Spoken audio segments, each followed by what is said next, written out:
What do you mean by Na+? Sodium atomic number 11 plus means 1 electron is given, कितना बचा 10, सबके पास 10 electron, iso electronic species है। सबसे बड़ा साइज किसका है इसमें? कल लास्ट लेक्चर में पूछा था क्या किसी को सेम क्वेश्चन? सबसे बड़ा साइज किसका है? Si+4 का है कि Na+ का है? Na+ का साइज बड़ा है। इसको डबल करना है, इसको डबल टैप करना है। हाँ क्या है भाई, ओपन हो गए, हो रहा है ओपन? हाँ जी, नहीं क्वेश्चन समझ में आ रहा है? ट्राई कर, रॉन्ग होगा तो चलेगा, मैं कोई तेरे को डांटने नहीं वाला हूँ। Na+, Mg+2, Al+3, Si+4। हाँ दोस्त, सबसे सब में 10 इलेक्ट्रॉन है, इसको बोलते हैं आइसो इलेक्ट्रॉनिक स्पीसीज। सबसे बड़ा साइज किसका आएगा, सबसे छोटा किसका आएगा, कि सबका सेम ही साइज होएगा? आपका सवाल ये है, क्या बोलते हैं बच्चे? Na+ का साइज क्या होएगा? बड़ा होएगा।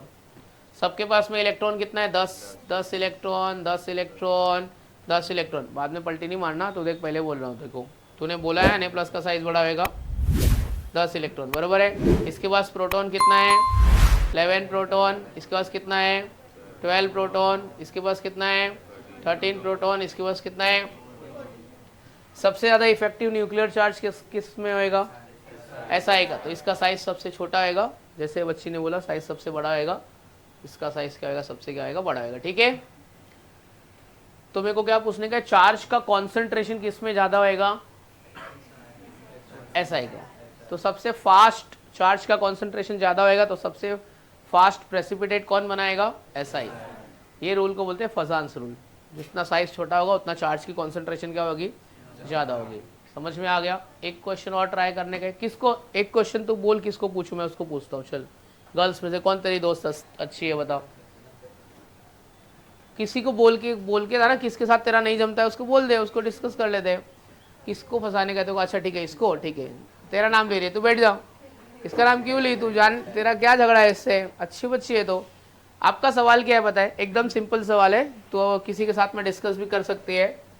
आपके पास में मैंने दिया है आपको HCl, HF, HI, ठीक है, और क्या बता रहे? Fluorine, chlorine, bromine, HBr।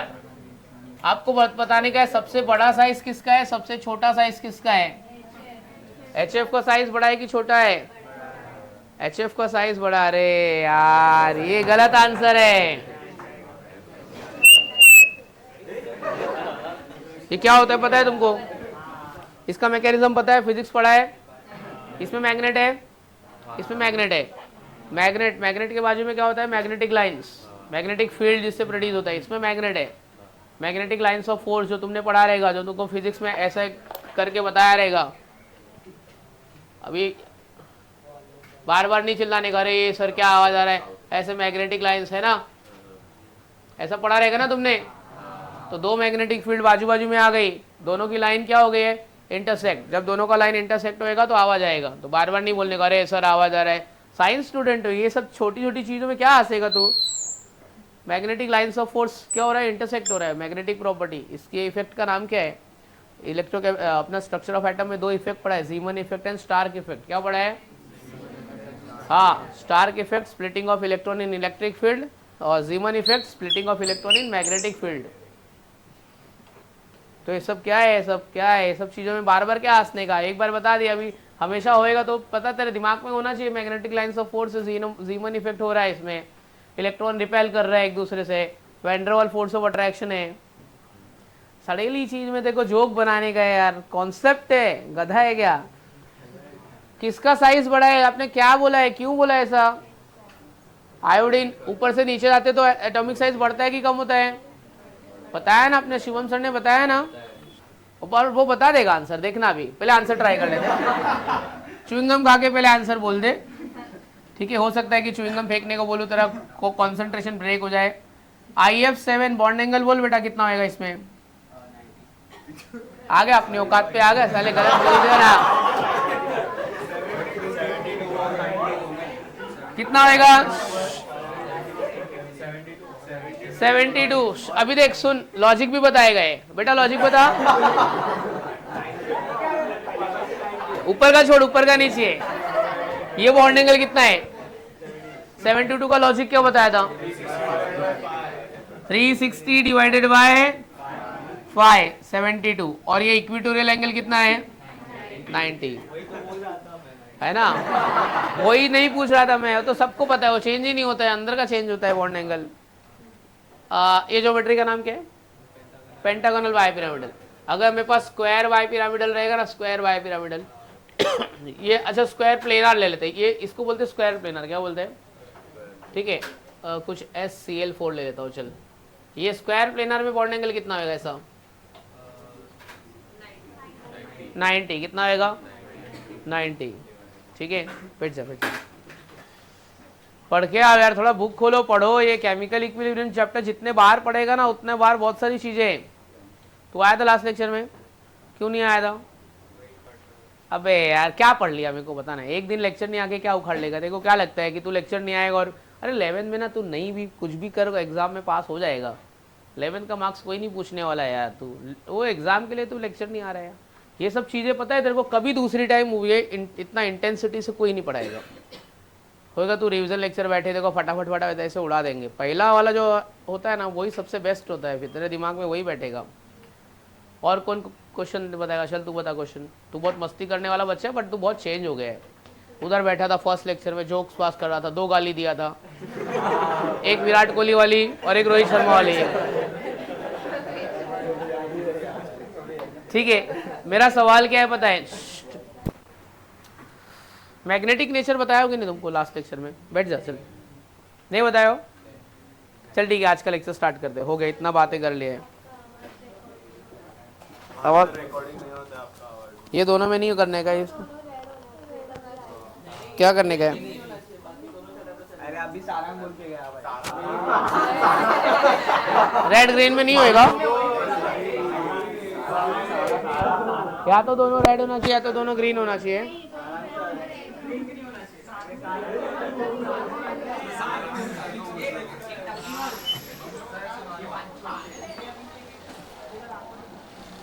भाई वो बच्चा बोल रहा है आवाज रिकॉर्ड नहीं होएगा। ये दोनों रेड होना चाहिए, ये रेड ग्रीन दोनों चलेगा, इसमें होएगा उसका ना, क्योंकि लास्ट वाले लेक्चर का नहीं हुआ था।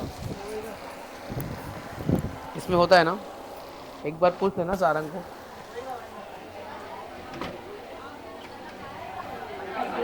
हो रहा है। चलो स्टार्ट करते। रिकॉर्डिंग भी ऑफ है? कहाँ ऑफ है? इसमें नहीं आ रहा है क्या? चलना छोड़ना, तू लाइव लेक्चर देख रही है, तेरे को क्या करने का है रिकॉर्डिंग में? तेरे को तो लाइव मिल रहा है ना। चलो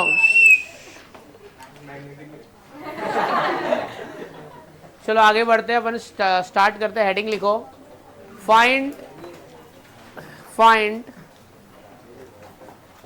the magnetic nature of following ions.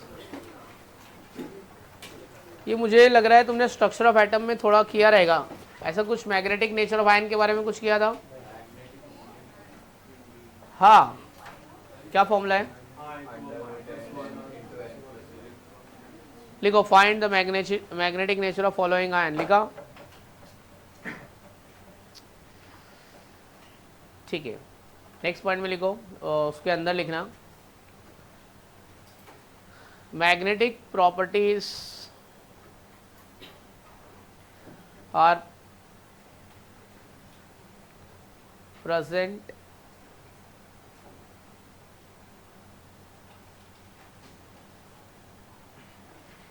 due to presence of unpaired electron. Due to presence of unpaired electron. Due to presence of unpaired electron.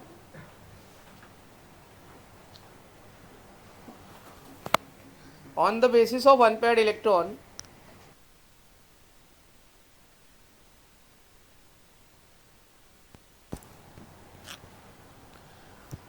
on the basis of unpaired electron, magnetic properties are classified into 3 types. On the basis of unpaired electron, magnetic properties are classified into 3 types.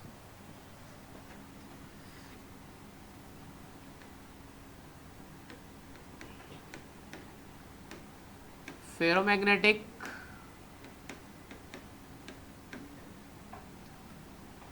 Paramagnetic, ferromagnetic paramagnetic, और एक होता है diamagnetic. ये structure of atom में आपको हो चुका है, तब भी मैं रिपीट कर रहा हूं एक बार, है ना। फेरोमैग्नेटिक पैरामैग्नेटिक डायमैग्नेटिक, ठीक है। तब भी एक बार थोड़ा सा रिकॉल कर लेते हैं। फेरोमैग्नेटिक सब्सटेंस तीन ही है तुमको, FeCO Ni, उसको छोड़ के कोई भी फेरोमैग्नेटिक नहीं है। जो आयंस होते हैं या तो वो डायमैग्नेटिक रहेंगे या तो क्या रहेंगे, पैरामैग्नेटिक। तो आयंस या तो डायमैग्नेटिक या तो क्या होगा, paramagnetic.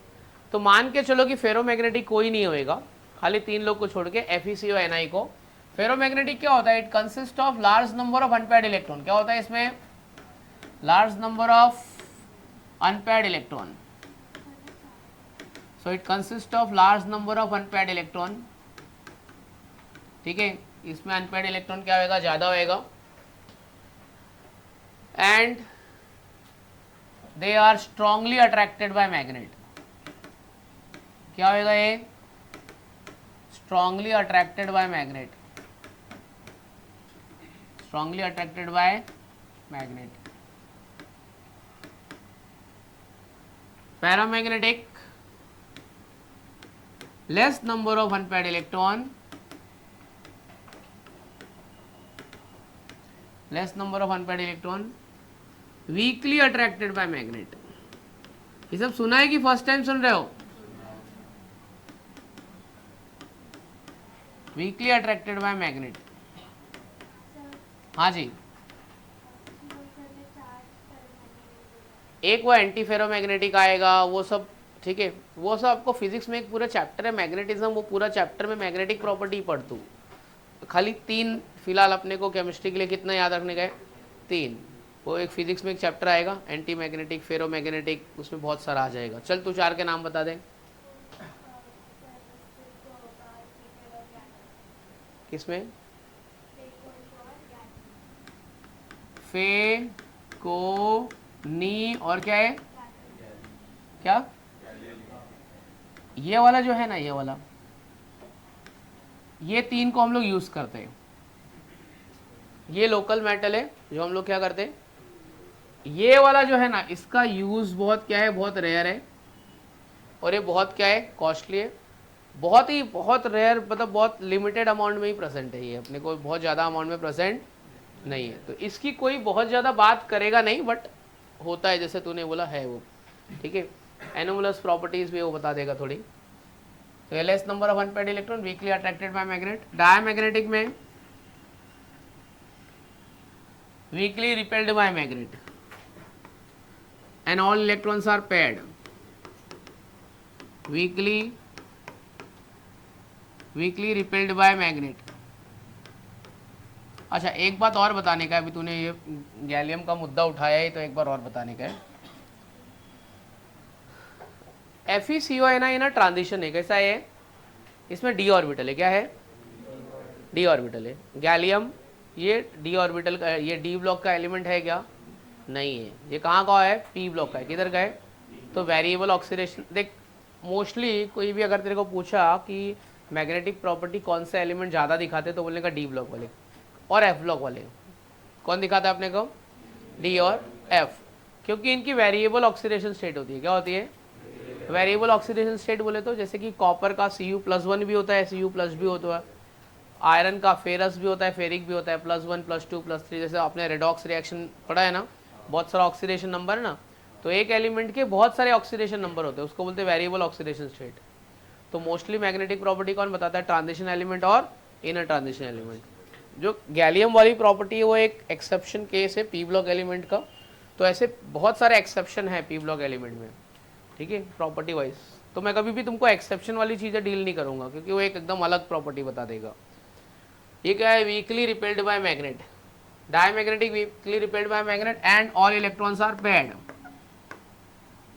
All electrons are paired, सारे के सारे इलेक्ट्रॉन ये कैसे होंगे, पेयर्ड। या तो अनपेयर्ड इलेक्ट्रॉन, मतलब इसमें अनपेयर्ड इलेक्ट्रॉन का कोई चांस नहीं रहेगा, मैग्नेट इसको रिपेल कर देगा। तो मैग्नेट के पास में आप लेके जाओगे किसी भी सब्सटेंस को तो तीन बिहेवियर होंगे। जैसे आपने ना बचपन में मैग्नेट खेला रहेगा, सबने चुंबक खेला रहेगा, चुंबक से मस्ती भी किया रहेगा। कभी कभी तुम्हारा मैग्नेट खेलते खेलते मिट्टी में गिर गया रहेगा। तेरा मैग्नेट गिरा था कि नहीं मिट्टी में?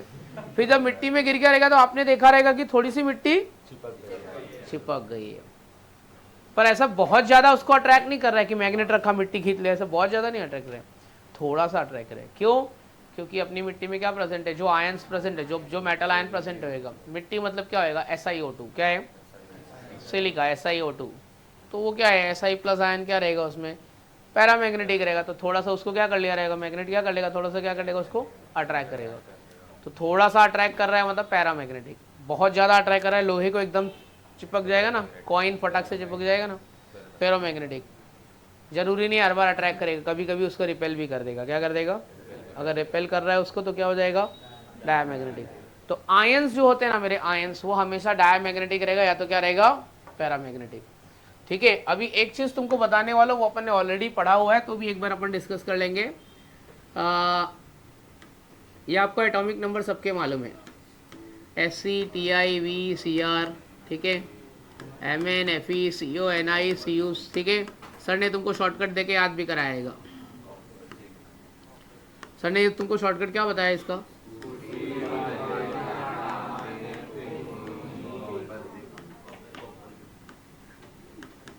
क्या बताया था? स्कूल क्या,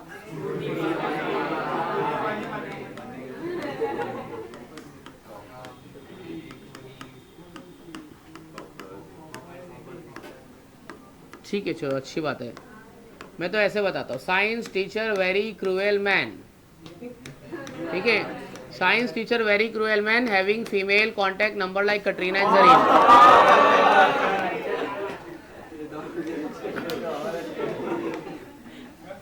ठीक है, तो science teacher very cruel man having female contact number like Katrina and Zareen. तो ये स्कैंडियम से लेके जिंक तक अपना हो गया। चलो अभी इसका इलेक्ट्रॉनिक कॉन्फ़िगरेशन क्या है, 3D1 4s2, पता है ना, आउटर इलेक्ट्रॉनिक कॉन्फ़िगरेशन लिख रहा हूँ, 3D2 4s2, ये क्या होएगा 3D3 4s3, ये क्या होएगा 3D4, हाँ 4s3 तो कुछ भी नहीं हो सकता है सर, क्या आप कुछ भी बता देते हम लोग सब बरोबर ऐसा बोलने का ऐसा। चलो ये क्या हो जाएगा 4s2 4s2 सब में आ जाएगा। ठीक है, यहाँ पे एक झोल भी होता है, एक लफड़ा भी होता है ना, लफड़ा होता है ना एक, तो लफड़े वाला भी लिख लेने का, 3D5 4s1, ये क्या आएगा बोलो, 3D5 4s2, 3D6 4s2, 3D7 4s2, 3D8 4s2, ए लफड़े वाला एलिमेंट आया, 3D9 4s2 और क्या आएगा 3D10, ठीक है, ये वाला। ठीक है, अब मेरे को क्या बताने का है, पहले मैं ये बताना चाहता हूं कि कौन सा एलिमेंट के कितने ऑक्सीडेशन स्टेट हो सकते हैं, कौन से एलिमेंट के कितने ऑक्सीडेशन स्टेट, मतलब कितना ऑक्सीडेशन स्टेट, मतलब वो कितने इलेक्ट्रॉन डोनेट कर सकता है ना। तो चलो मैं यहाँ पे बताता हूँ, ऑक्सीडेशन स्टेट तो मालूम है ना, क्योंकि रेडॉक्स हो गया तो मैं ऑक्सीडेशन स्टेट पे तो बात कर ही सकता हूँ मैं। आप आए थे रेडॉक्स में, क्या आप एब्सेंट हो गए थे? तू आया था, डॉक्टर के पास गया था, हाँ ठीक है ना, तेरा डॉक्टर ठीक है ना। चल देख सबसे पहले अपन 4s में कितना इलेक्ट्रॉन है मेरे पास, 2 है, 4s में कितना है, और d में अनपेयर्ड, d में कितने ऑर्बिटल होते हैं, 1 2 3 4 5, ये 4s है, और ये क्या है, आउटर सेल को बोलते हैं वैलेंस सेल, क्या बोलते हैं उसके एक अंदर वाले को बोलते हैं पेनल्टीमेट सेल, क्या बोलते हैं, सेकेंड लास्ट सेल को बोलेंगे पेनल्टीमेट, थर्ड लास्ट को बोलते हैं प्री पेनल्टीमेट, थर्ड लास्ट को बोलते हैं, हाँ। तो ये जो 4D है ना, 4 मेरा वैलेंस हो गया, क्या आ गया पेनल्टीमेट सेल, उसके आगे क्या आएगा pre penultimate shell. Valence shell में कितना भी इलेक्ट्रॉन है मैं डायरेक्ट सारे इलेक्ट्रॉन निकाल सकता हूँ मैं, तो मैं डायरेक्ट यहाँ पे 2 इलेक्ट्रॉन निकालता हूँ, अपन उसको बोलते हैं आयोनाइजेशन एंथैल्पी, क्या बोलते हैं, बोला था ना amount of energy required to remove most loosely bonded electron from the outer most shell of any gaseous atom. बराबर डेफिनेशन बोला ना एकदम. हाँ, तो डायरेक्ट दो इधर से 2 इलेक्ट्रॉन निकाल लिया, 2 इलेक्ट्रॉन निकाल लिया, बराबर है. तो +2 बताएगा. डी में अनपेड है ना, अनपेड है तो अनपेड निकाल ले. 2 के बाद एक और निकाल लिया तो मेरा ऑक्सीडेशन स्टेट क्या आएगा? +3. एक निकाल लिया तो +3. चलो यहाँ पे आ जाओ. लास्ट 2, इधर से 2 है तो 2 तो निकाल सकता हूँ मैं. 3d2 है, एक ये है और एक ये है, तो ये निकाला तो +2 और ये निकाला तो क्या मिलेगा? ये निकाला तो +3. ये क्या आएगा? ये +3 क्यों? क्योंकि 2 निकल चुका है ना. 2 के बाद ये निकालना तो +3 और ये निकाला तो क्या आएगा? तो +3 भी दिखाएगा और ये क्या दिखाएगा? प्लस. बरोबर है. और आ जाओ, और आगे बढ़ते हैं. वेनेडियम +2 दिखाएगा. 3d3 एक एक करके निकालो. 2 के बाद ये निकाला तो 3, ये 4 और ये बताया तो क्या आएगा? +5. तो कितना होएगा? +3 +4 +5. अब ये देख लफड़े वाला आ गया. मैं एक निकाल सकता हूं डायरेक्ट, और मैं डायरेक्ट कितना निकाल सकता हूं मैं? अरे रुकना भाई, पहले एस में से निकालने देना यार, एस में से निकालने देना यार जरा. +1 दिखाएगा यहाँ, इस ये वाले से +1 दिखाएगा और ये वाले से क्या दिखाएगा? +2. अच्छा, ये निकालने के बाद में और अंदर कितना बचा है? 5. तो एक एक करके मैं कितना निकाल सकता हूं मैं? मतलब मैक्सिमम ऑक्सीडेशन स्टेट कौन सा जाएगा? 6 जाएगा ना. +3 +4 +5 +6. समझ में आ रहा है कि नहीं आ रहा है? आ रहा है ना? खाली हाँ तो नहीं बोल रहे हो ना. चलो इधर मैक्सिमम कितना जाएगा? +2 निकालने के बाद 5 है, 5 तो कितना जाएगा रे? 3 4 5 6 7 +7 तक जाएगा. +3 +4 +5 +6 +7. ठीक है. अब 5 से ज़्यादा अनपेड इलेक्ट्रॉन होगा क्या? नहीं. 5 के बाद तो इलेक्ट्रॉन क्या आएगा? पेड. पेड होएगा तो नहीं निकलेगा. पेड रहेगा तो because spin of electron gets neutralize. तो मैं +2 के बाद में यहां से इलेक्ट्रॉन नहीं निकाल सकता हूं मैं. 3 4 5 6 समझा? 3 4 5 6. 3d7 कितना पेड हो गया? यहां से निकलेगा इलेक्ट्रॉन? नहीं निकलेगा. तो क्या आएगा? +2 के बाद 3 4 5 +3 +4 +5. ठीक है. उसके बाद क्या आएगा? इसको साइड में रखना भाई. क्या आएगा इसके बाद? क्या आएगा यहाँ से? इधर से देख, 3d8 में +2 के बाद कहाँ तक जाएगा? 3d8 ना, ये तो +3 +4. चले बताओ, इसमें 2 बताओ, 2 ऑक्सीडेशन स्टेट बताओ क्या आएगा? +1 एंड +3 नहीं बताएगा. कॉपर +3 ये नहीं देगा. इधर से एक इलेक्ट्रॉन निकाल लिया ना, ये नहीं देगा. क्यों पता है? बोलता है मेरे को एक ही इलेक्ट्रॉन और चाहिए स्टेबल होने के लिए. नहीं दूंगा तेरे को, जाओ. या इधर से +2 बताएगा, इधर से क्या बताएगा? +1. जिंक क्या बताएगा बोल? अरे भाई लास्ट में से तो निकाल सकता हूँ ना मैं. आयोनाइजेशन एंथैल्पी तो लगाऊंगा ना मैं. +2 3d10 से निकलेगा क्या? नहीं. तो ये अपना क्या हो गया? ऑक्सीडेशन स्टेट हो गया. क्या हो गया? Oxidation state. देख तुम लोग कितना भी एक्टिंग कर लो, मेरे को मालूम है कि आधे लोग को नहीं समझाए.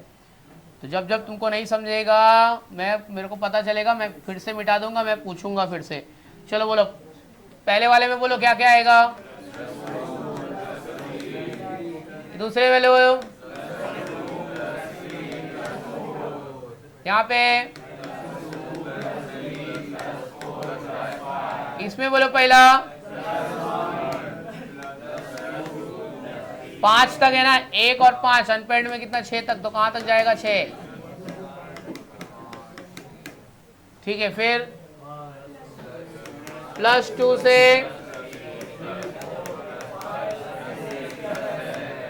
चलो ये +7 तक दे देगा ना. Mn +7 तक देगा. ये Fe का क्या आएगा?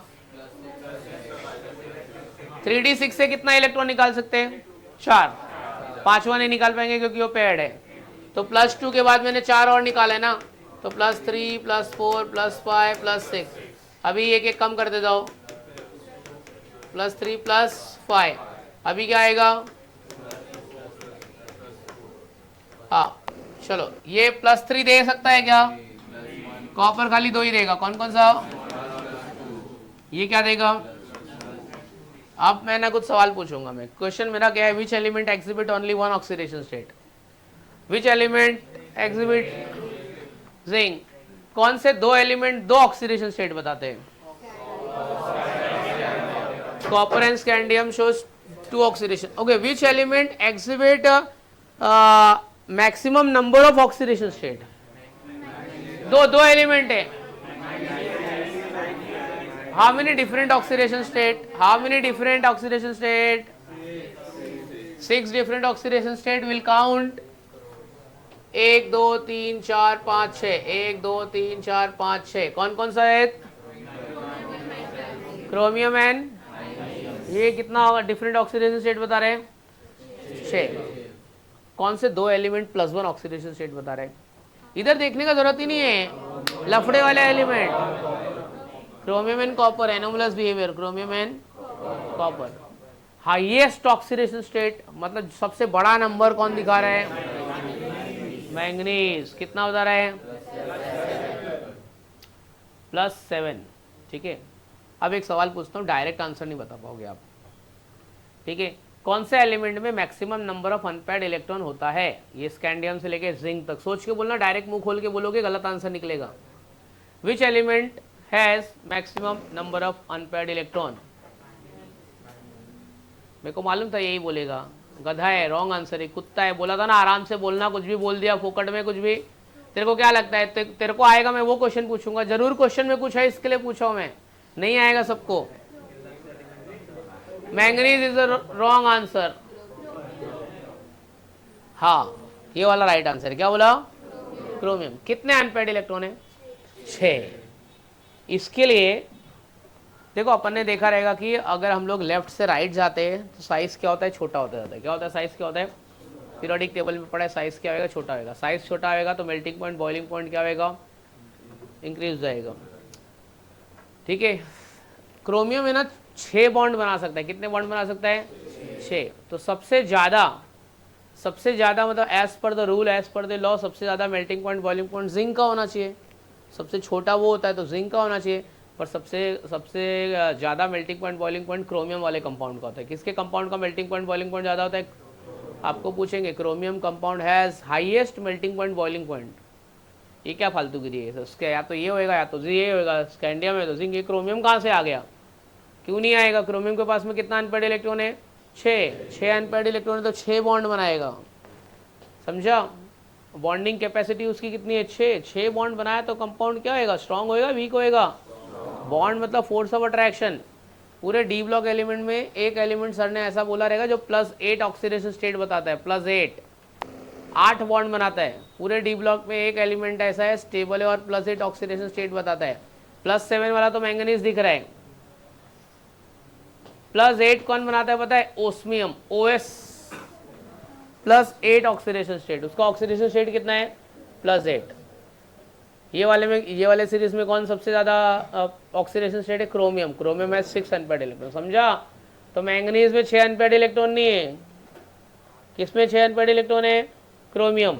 डी में 5 और एस में कितना? 1. 6 से ज़्यादा हो ही नहीं सकते अनपेयर्ड इलेक्ट्रॉन. 7 अनपेयर्ड इलेक्ट्रॉन हो सकता है क्या? नहीं हो सकता है. 1 एस में और 5 पी में. डी में 5. समझ में आ गया? अब ये जो आयंस है अभी जैसे कि मैं ये आयंस कुछ मैग्नेटिक है, कुछ पैरामैग्नेटिक और कुछ क्या है? डायमैग्नेटिक. कुछ आयन पैरामैग्नेटिक और कुछ आयन क्या है? डायमैग्नेटिक. चलो एग्जांपल लेते हैं. ठीक है, आओ हम लोग एग्जांपल लेते हैं. Cu+2. ठीक है. कॉपर का एटॉमिक नंबर है मेरा 29. तो 3D9 4s2 भी हो सकता है. 3D9 4s1 भी हो सकता है. Cu+1 कौन बताएगा? Cu+1 कौन बताएगा? 3D10 4s1 बताएगा कि 3D9 4s2 बताएगा? 3D10 4s1 बताएगा. बरोबर है. Cu+1 मतलब एक इलेक्ट्रॉन गया इधर से. एक गया तो कितना बचा? 3D10 मतलब कोई अनपेयर्ड इलेक्ट्रॉन आपको दिख रहा है क्या? मुझे तो कोई अनपेयर्ड इलेक्ट्रॉन नहीं दिख रहा. आपको भी नहीं दिखना चाहिए. नहीं दिखा है, कोई अनपेयर्ड इलेक्ट्रॉन नहीं दिखा है. n = 0 अनपेयर्ड इलेक्ट्रॉन नहीं है. तो कौन सा टाइप का है? डायमैग्नेटिक है. कैसा है? Cu प्लस टू ये प्लस टू निकालने के बाद क्या बचेगा 3d9 4s0। चल माना कि ये इलेक्ट्रॉन देगा नहीं, पर है तो अनपेड इलेक्ट्रॉन, है कि नहीं है? अरे नहीं है, अंधा है क्या रे? ये नहीं है क्या? ये अनपेड इलेक्ट्रॉन अकेला बैठा है ना, निकलेगा नहीं वो इलेक्ट्रॉन, देगा नहीं, बट है ना उसमें अनपेड इलेक्ट्रॉन। अनपेड इलेक्ट्रॉन है तो ये कैसा है? पैरामैग्नेटिक है। कैसा है? पैरामैग्नेटिक। अब पैरामैग्नेटिक है तो इसका कुछ मैग्नेटिक मूवमेंट भी होएगा। अरे एन जीरो नहीं होएगा, एन कितना होएगा? पैरामैग्नेटिक है तो इसका कुछ मैग्नेटिक मूवमेंट भी होएगा। क्या मैग्नेटिक मूवमेंट है? हाँ बोलो चलो। √3 का वैल्यू कितना आएगा? ठीक है। अच्छा सुन अभी जरा, एन जीरो है, मैग्नेटिक मूवमेंट जीरो। ठीक है, इसका यूनिट होता है बोहर मैग्नेटम। बहुत मैग्नेटिक मत बोल देना, Bohr मैग्नेटम। N1 N2 N3 N4 N5, बस इससे ज़्यादा नहीं आते। हाँ डी में 5 ही होएगा। चलो अभी ये आया तो म्यू का वैल्यू कितना होएगा? 1 ले ले, 1 ले आ तो क्या होएगा? 1.732। ठीक है, चलो उसके बाद में इधर 2 डाला तो कितना आएगा? एक मिनट, अगर 2 डाला तो आ कितना रहा है? आंसर कितना आ रहा है? अरे रूट में कितना आ रहा है भाई? सुन अभी सुन √9 कितना होता है? तो 3 से थोड़ा कम, 2.89 कितना आएगा? 2.89। थोड़ी वैदिक मैथमेटिक्स भी बताता हूँ मैं तुमको। ये 3 डाला तो कितना होएगा? चल बता। कोई भी चीज़ सीधा रटने का नहीं है, लॉजिक है सब चीज़ में। पहले बोलो रट्टा फट्टा कुछ नहीं करने का, शॉर्टकट कुछ नहीं होता है, सब में रूल होता है। कितना आएगा? 15। √16 कितना होता है? 4। तो 4 से थोड़ा कम, 3.89। समझा वैदिक मैथमेटिक्स? चलो आओ, 4 डाल, 4 कितना आएगा? रूट कितना आएगा? 24। √25 कितना होता है? 5। तो ये कितना होएगा? 4.89। समझा? अगला बताओ। चलो 6 होगा तो कितना होएगा? कितना होएगा? 35। 36 का 6 तो 35 का कितना होएगा? 5.89। समझ में आ गया? अच्छा इसके बाद में अगर आपसे पूछा +2 और +1 में कौन ज़्यादा स्टेबल होगा? कौन ज़्यादा क्या होगा? स्टेबल। स्टेबिलिटी का रूल बहुत ज़्यादा कुछ याद नहीं करने का, ये रूल है, ये रूल है, ये रूल। एक ही बात याद रखने का, half field, fully field, know field. क्या रूल है? Half field, fully field, know field.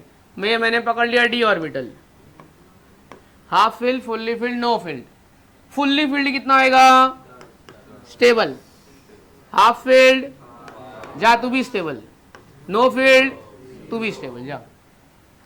तो अगर ऐसा किधर आ गया कि स्टेबिलिटी बताओ, ऐसे बहुत बार पूछेंगे, ये 3 आयन दिया है, कौन ज़्यादा स्टेबल? टेंशन नहीं लेने का, कोई बहुत बड़ा रूल नहीं है। Half field, fully field, know field, तुम लोग सब स्टेबल हो। अच्छा तुम लोग में कौन सबसे ज़्यादा स्टेबल है? 10। उसके बाद कौन आएगा? 0। कौन वाला आएगा? 0। ठीक है, बहुत ज़्यादा इसको क्या है? All electrons are paired. ठीक है, बहुत ज़्यादा दिमाग है, आधा दिमाग है, इसको दिमाग ही नहीं है, ऐसे याद रखें। बहुत ज़्यादा दिमाग है, इसको दिमाग ही नहीं है, तो सर ही नहीं है तो दुखेगा क्या इसका? जाने देना, ये भी स्टेबल। इसके बाद फिर ये वाला तेरा क्या है? Half field. तो ये आता है, ये आता है, फिर ये आता है, याद रखने का। तो एक्स्ट्रा स्टेबल, D10 मतलब बोलते हैं ना अपन, एक्स्ट्रा स्टेबल, स्टेबिलिटी का बाप, सबसे ज़्यादा स्टेबल। फिर कौन आएगा? है ही नहीं इसमें, जा मर। इसमें कितना है? 5। तो कोई मेरे को पूछा +1 ज़्यादा स्टेबल है कि +2 ज़्यादा स्टेबल है, आप देख लेने का। इसमें ये 3D9 और 3D10 में कौन ज़्यादा स्टेबल है? 10। ये ज़्यादा स्टेबल है, 9 थोड़ी होएगा। समझ में आ गया? ठीक है, तो ये वाला कुछ मैग्नेटिक बिहेवियर इतना मेरे को बताने का है, जिसमें जितना ज़्यादा अनपेड इलेक्ट्रॉन उतना ज़्यादा मैग्नेटिक। मेरा सवाल और कैसे पूछेगा पता है? हालांकि ये सब तुमको शिवम सर ने बताया, तब भी मैं थोड़ा सा ब्रीफिंग कर रहा हूँ मैं। Fe+2 Fe+3 में कौन ज़्यादा मैग्नेटिक है? आ गया मेरा क्वेश्चन, कौन ज़्यादा मैग्नेटिक है? क्या मालूम? चलो आओ देखते हैं। 26 3d6 4s2 Fe+2 का क्या होएगा, इधर से मैंने 2 इलेक्ट्रॉन निकाला, क्या बचेगा 3d6, 6 मतलब अनपेड इलेक्ट्रॉन कितना है 4। Fe+3 कितना निकालना पड़ेगा, इधर से 2 निकाला, इधर से 1 निकाला, इधर से 2 निकाला, इधर से 1 निकाला, तो कितना आएगा 3d5 और ये क्या आएगा 4s0। तो अनपेड इलेक्ट्रॉन कितना मिला 5। कौन ज्यादा मैग्नेटिक है, +3, ये कम मैग्नेटिक है। कौन ज्यादा स्टेबल है, अरे +3 क्या है, ज्यादा स्टेबल है, समझा। जिसमें ज्यादा अनपेड इलेक्ट्रॉन है वो ज्यादा स्टेबल है। और ये जितना इतना ये मैग्नेटिक है, ये दोनों में स्टेबल कौन ज्यादा है, 5 वाला। स्टेबिलिटी का रूल क्या है बोला, half field, fully field, know field. समझ में आ गया। मैग्नेटिक नेचर, जितना ज़्यादा अनपेड इलेक्ट्रॉन उतना ज़्यादा मैग्नेटिक। अनपेड इलेक्ट्रॉन नहीं है तो मैग्नेटिक भी नहीं है। ये मैग्नेटिक प्रॉपर्टी और ये क्या लिखा है मैंने, कलर और मैग्नेटिक प्रॉपर्टी का रीजन एक ही है, नंबर ऑफ अनपेड इलेक्ट्रॉन। क्या है, नंबर ऑफ अनपेड इलेक्ट्रॉन। सुन रहे भाई, इधर इसका कलर कैसा होता है, आपने बचपन में देखा है लैब में, इसका कलर कैसा होता है, कॉपर सल्फेट का कलर कैसा होता है, ब्लू। आपको कोई पूछ ले, ये भाई काय को इसका कलर ब्लू है, तो बोलने का बिकॉज क्योंकि उसमें एक अनपेड इलेक्ट्रॉन है। क्या प्रेजेंट है उसमें, एक अनपेड इलेक्ट्रॉन है।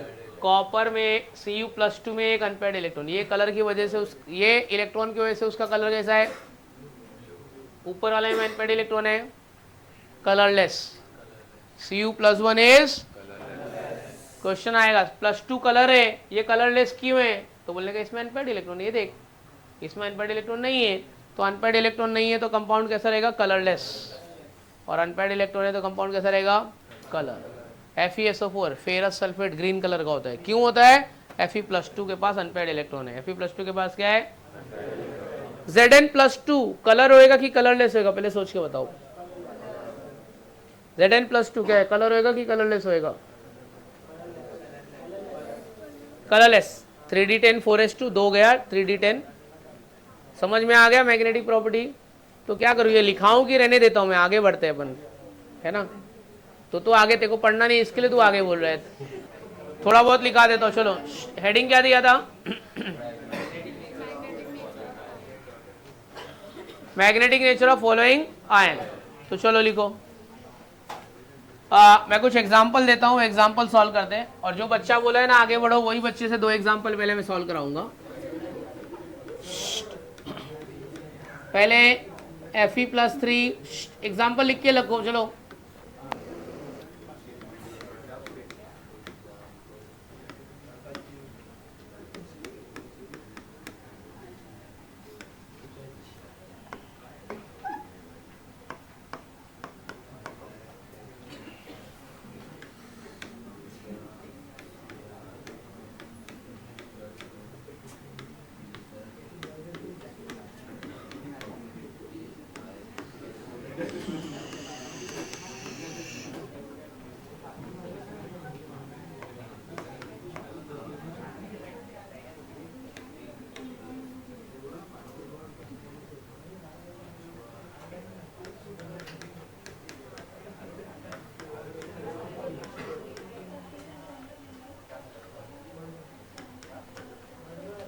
चलो एक सॉल्व करके बताता हूं मैं।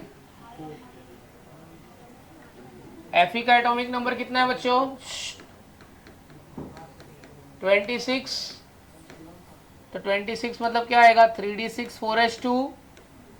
तो Fe+3 का कितना आएगा, 2 इधर से निकला, 1 इधर से निकला, 3d5 4s0। अनपेड इलेक्ट्रॉन कितना है, 5। n = 5, n = 5 था तो मैग्नेटिक मूवमेंट कितना होएगा, कितना होएगा मैग्नेटिक मूवमेंट, 5.89 हो जाएगा। और अनपेड इलेक्ट्रॉन है मतलब पैरामैग्नेटिक, क्या होएगा, पैरामैग्नेटिक। ठीक है, चल भाई आजा, बिल गेट्स की कंपनी वाला आजा, हमको भी जॉब पे रख लेना थोड़ा, आजा जल्दी आ, एक तो करेंगे ना अपन। हाँ खाली मैग्नेटिक मूवमेंट निकालना है। चल दिया। Solve any one of them. Chromium का कितना होता है 24। हाँ 3d4 4s2 3d4 4s2 power में लिख रहे 4s2 4s2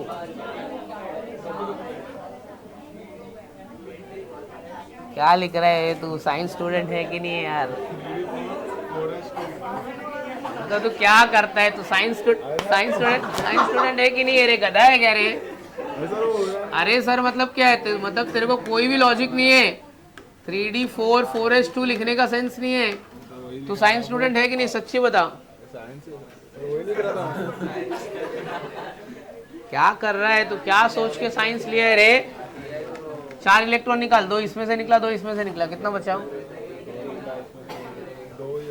हाँ हाँ तो कितना लिख दूं मैं? 3d2 4s0। अनपेड इलेक्ट्रॉन कितना बचेगा? 2। Unpaired electron 2।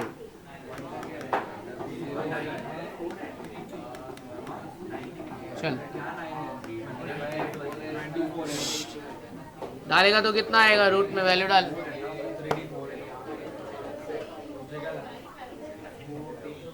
अरे n0 नहीं आएगा, n2 आएगा। ये मैंने गलत लिखा है, तू लिख। हाँ क्या करता है यार तू?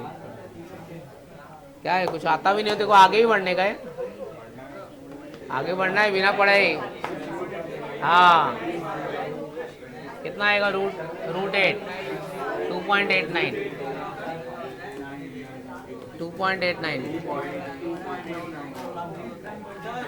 अच्छा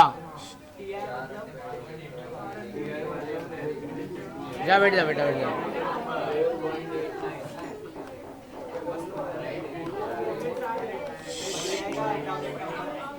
Ti+3 टिटेनियम।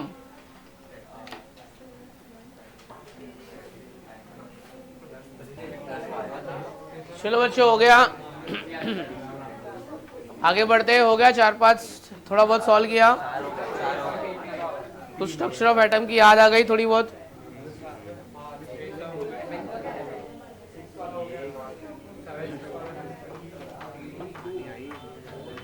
पीछे last bench girls, have you finished? Should I proceed? कितना? 3।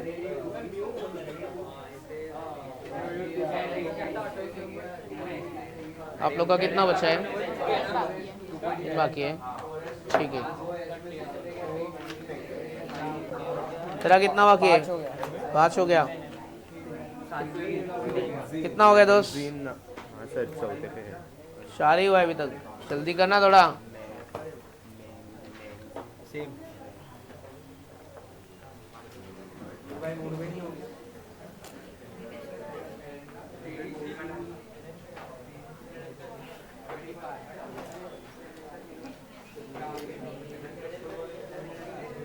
चलो ठीक है, जो बचा हो बाद में करना।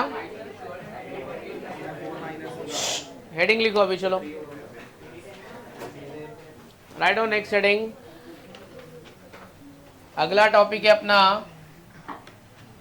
Types of interaction. क्या है अपना heading? Types of interaction. Interact होना मतलब क्या होता है? अट्रैक्ट होना कि रिपेल होना? अट्रैक्ट होना।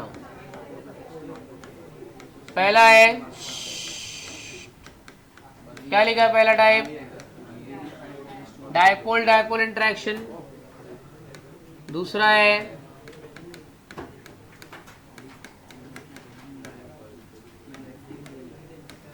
Dipole induced dipole interaction. तीसरा है, क्या लिखा है?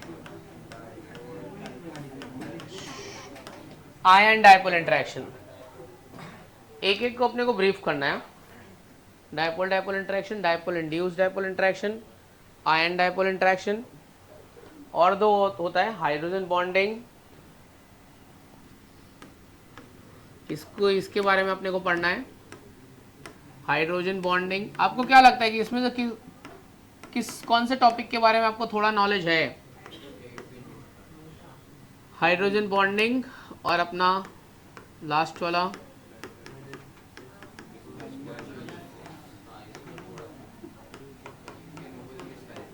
ठीक है, ये है अट्रैक्शन के टाइप। ठीक है, तो पहले लिख लो, फिर एक एक के बारे में अपन थोड़ा सा ब्रीफिंग करेंगे और देखते हैं क्या पढ़ना है पहले, कि सब लाइन से पढ़ना है, एक एक लाइन से पढ़ना है कि ऐसे कोई रैंडम, सर एक कोई रैंडम बता दो, ऐसे कोई भी रैंडम। आप एक बता दो, बाकी हम लोग खुद से कर लेंगे, ऐसा वाला कुछ। हाँ,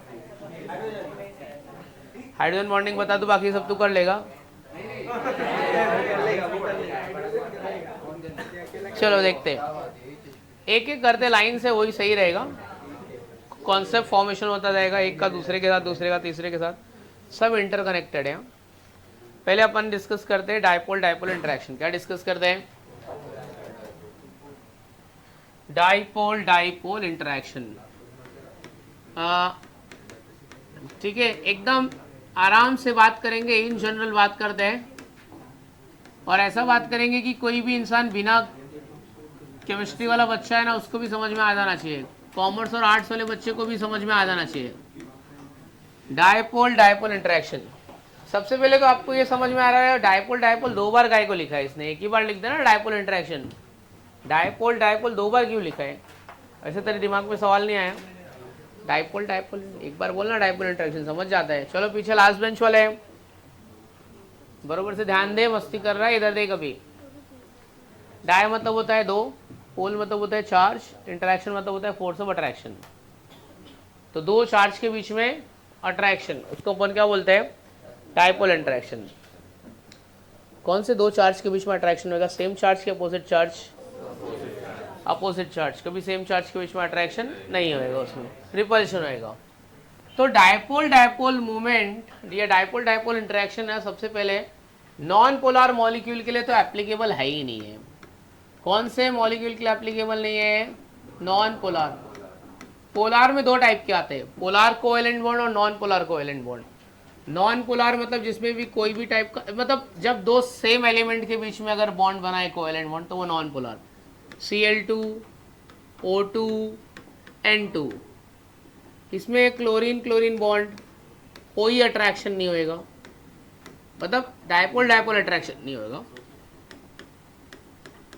तो dipole dipole interaction is not applicable for non polar molecule. Non polar molecule के बीच में नहीं होएगा। ये पहली बात हो गई। किसके बीच में होएगा? It is only applicable for which type of molecule? Polar molecule which contains polar covalent bond. Polar molecule में होगा जिसमें पोलर कोवेलेंट बॉन्ड पता है।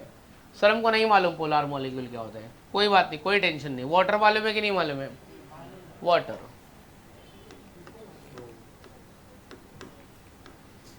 अभी जैसे कि तुमको बोला 1 मोल वाटर, 1 मोल मतलब 18 ग्राम। कितना?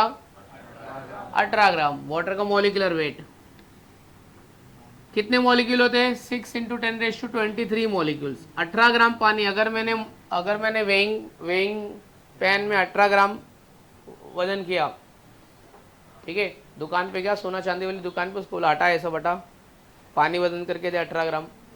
18 ग्राम पानी वजन करके उसने मेरे को दिया। तो उस 18 ग्राम पानी में वाटर के कितने मॉलिक्यूल्स होंगे? 6 × 10⁻23 according to the Avogadro's number, Avogadro's number के हिसाब से।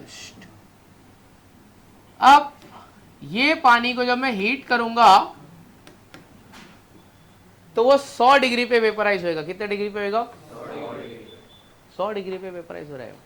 उधर पेट्रोल लाया तो लाते ही बराबर वो उड़ रहा है, लाया और रखा और क्या उड़ रहा है वो, क्योंकि वो नॉन पोलर है। क्या है वो? पेट्रोल उड़ रहा है, नॉन पोलर है, उसमें कोई अट्रैक्शन नहीं है, रखते बराबर उड़ जा रहा है। ये क्या फालतू गिरी है? एसीटोन, नेल पेंट रिमूव करते जिससे उड़ गया, समझा? ये नहीं उड़ रहा है, हीट कर रहे तब भी नहीं उड़ रहा है, 100 डिग्री पे उड़ रहा है। कितने डिग्री पे उड़ रहा है? मतलब कुछ तो भी है इसमें ऐसा। क्या है ये H और OH, एक हाइड्रोजन है और एक क्या आपके पास में OH है। एक है इलेक्ट्रो पॉजिटिव और एक है इलेक्ट्रो पॉजिटिव इलेक्ट्रो निगेटिव। कितने मॉलिक्यूल है पास? 6 × 10⁻23। आजू बाजू में ही प्रेजेंट है ना, सब एक ही कंटेनर में है ना। Dipole dipole dipole dipole dipole, सब डायपोल है। ये इसके साथ इंटरेक्ट होगा, ये इसके साथ इंटरेक्ट होगा और ये इसके साथ में इंटरेक्ट होगा। सब आपस में क्या हो रहा है? इंटरेक्ट। बांध के रखा है, 100 डिग्री तक छोड़ेगा नहीं। कितने डिग्री तक छोड़ेगा नहीं? 100 डिग्री पे ये टूट जाएगी तो ये क्या होगा? वाटर उड़ जाएगा। इसलिए वाटर हाई बॉइलिंग है, क्योंकि वाटर में क्या प्रेजेंट है? Dipole dipole interaction. क्या है इसमें? हाँ, origin of dipole dipole interaction is, ये कॉन्सेप्ट है, दो अपोजिट चार्ज के बीच में जो फोर्स होता है उसको हम लोग क्या बोलते हैं? हाँ, origin of dipole dipole interaction is electrostatic force of attraction. यही इसका क्या है? ओरिजिन है। ये इलेक्ट्रोस्टैटिक फोर्स ऑफ अट्रैक्शन है। डायपोल डायपोल हमेशा उन दो एलिमेंट के बीच में होगा जिनकी इलेक्ट्रोनेगेटिविटी का डिफरेंस बहुत ज्यादा होगा। तो एक एलिमेंट आपका रहेगा मोर इलेक्ट्रोनेगेटिव रहेगा, तो दूसरा क्या रहेगा? एक एलिमेंट कैसा रहेगा? Less electronegative. एक मोर इलेक्ट्रोनेगेटिव है और एक क्या होगा? लेस इलेक्ट्रोनेगेटिव है। ठीक है। डायपोल डायपोल इंटरेक्शन इट है, इसमें क्या होता है? इसमें एक प्रॉपर्टी होती है जिसको बोलते हैं permanent dipole movement. Dipole dipole interaction से उसकी स्ट्रेंथ को किससे मेजर करते हैं? Dipole movement. किससे मेजर करते हैं? जैसे मैग्नेटिक स्ट्रेंथ को मैग्नेटिक मूवमेंट हो गया है ना, अभी अपन ने निकाला magnetic movement mu equal to √n+2। तो डायपोल डायपोल को इंटरेक्शन को किससे मेजर करते हैं? Magnetic movement. इसका फॉर्मूला होता है Q × R। Q मतलब होता है चार्ज, मैग्नीट्यूड ऑफ चार्ज। क्या होता है? कौन सा आयन कितना बड़ा है, कौन सा कितना छोटा है, पॉजिटिव कितना बड़ा है, कितना छोटा है, किसके ऊपर चार्ज की कॉन्सेंट्रेशन ज्यादा है। और R मतलब रेडियस, ये दोनों के बीच में कटायन और अनायन के बीच का क्या? रेडियस। तो डायपोल मोमेंट Q मतलब होता है मैग्नीट्यूड ऑफ चार्ज, R मतलब रेडियस। ठीक है, R मतलब क्या? Radius of ions. कटायन का रेडियस कितना है, अनायन का रेडियस कितना है, चार्ज की कॉन्सेंट्रेशन कितना है, कम है कि ज्यादा है। तो म्यू इक्वल टू क्या होता है? Q × R। जितना ज्यादा डायपोल डायपोल मूवमेंट होगा किसी भी पर्टिकुलर कंपाउंड का, उतना ज्यादा क्या होगा? Melting point and boiling point. तो melting point and boiling point is directly proportional to what? Dipole movement. किसके ऊपर डायरेक्टली प्रोपोर्शनल है? Dipole movement. अगर जितना ज्यादा डायपोल मूवमेंट उतना ज्यादा क्या होगा? MPVP होगा। जितना कम डायपोल मूवमेंट होगा उतना कम MPVP। कोई बोला ये भाई चल डिफाइन डायपोल मूवमेंट, बहुत बोल लिया तूने डायपोल मूवमेंट। वो क्या होता है डायपोल मूवमेंट? सीधा सीधा बोलना, नहीं समझ में आ रहा है। Amount of energy required to separate two oppositely charge and is called dipole movement. अरे ये तो और उल्टा बोल दिया। दो अपोजिट चार्ज को सेपरेट करने के लिए जितनी एनर्जी लगेगी उसको हम लोग क्या बोलेंगे?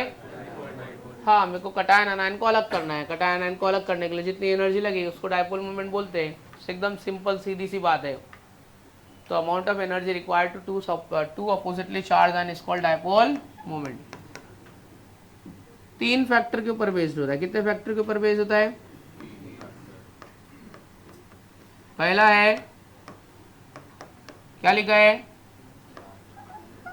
दूसरा है और तीसरा है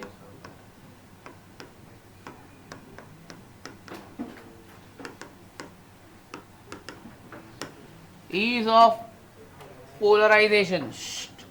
डायपोल डायपोल मूवमेंट 3 फैक्टर के ऊपर बेस्ड है। कितने के ऊपर बेस्ड है? Size of ion, charge on ion and ease of polarisation.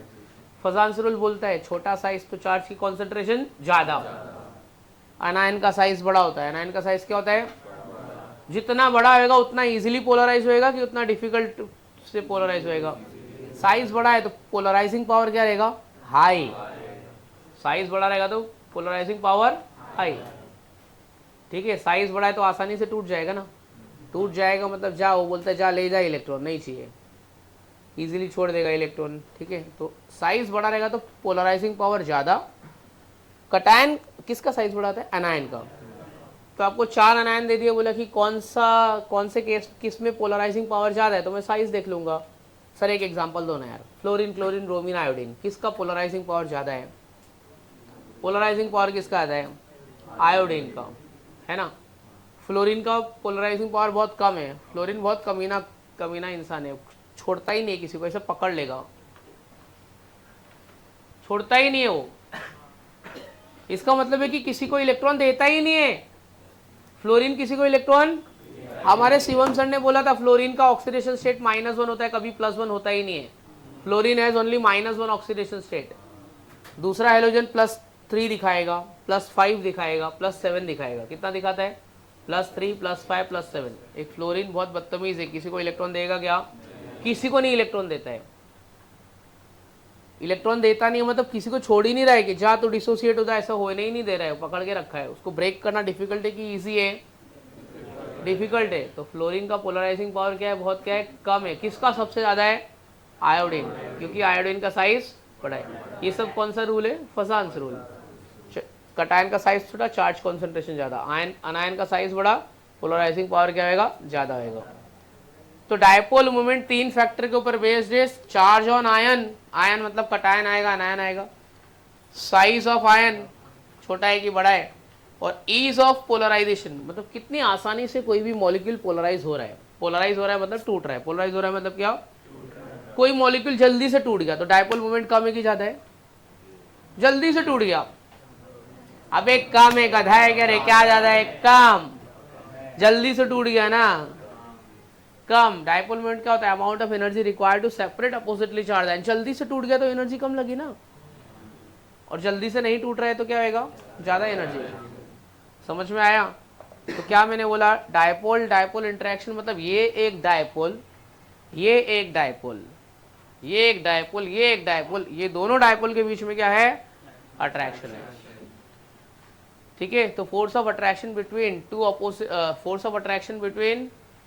Two molecule containing permanent dipole moment. क्या बोला मैंने? Force of attraction between two molecule containing permanent dipole moment. Dipole-dipole interaction is only applicable for which type of molecule? Not applicable for, because in case of non-polar molecule, covalent bond is formed between two same element having same electronegativity. Electronegativity same है तो इसमें polarising कुछ कर ही नहीं पाएंगे ना। Polarising होने के लिए एक का ताकतवर होना है, एक कमजोर रहेगा और एक क्या रहेगा? स्ट्रांग रहेगा। एक इलेक्ट्रॉन दे देगा, दूसरा आराम से इलेक्ट्रॉन ले लेगा। इधर दोनों एक जैसे बैठे हैं, ये इसको नहीं देगा, ये इसको नहीं देगा, ये इसको नहीं देगा, क्या है फालतू की रिजा नहीं होगा तेरे में dipole moment. Dipole dipole moment का सोर्स क्या है? Electrostatic force. ठीक है। More electronegative element try to attract electron towards itself. क्या बोला मैंने? More electronegative element try to attract electron towards itself. तो इसके ऊपर चार्ज कौन सा आएगा? Partial negative. उसके ऊपर चार्ज कौन सा आएगा? पार्शियल। दोनों के बीच में फोर्स डेवलप हो गया है, इलेक्ट्रोस्टैटिक फोर्स। ये इसका यूनिट है। डायपोल मोमेंट बढ़ेगा तो क्या बढ़ेगा? मेल्टिंग पॉइंट, बॉइलिंग पॉइंट क्या होगा? चल एक एग्जांपल है, HF ले लो, HI ले लो। HF ले लो और किसको तोड़ने को ज्यादा एनर्जी लगेगा? तो उसका मेल्टिंग पॉइंट, बॉइलिंग पॉइंट क्या आएगा?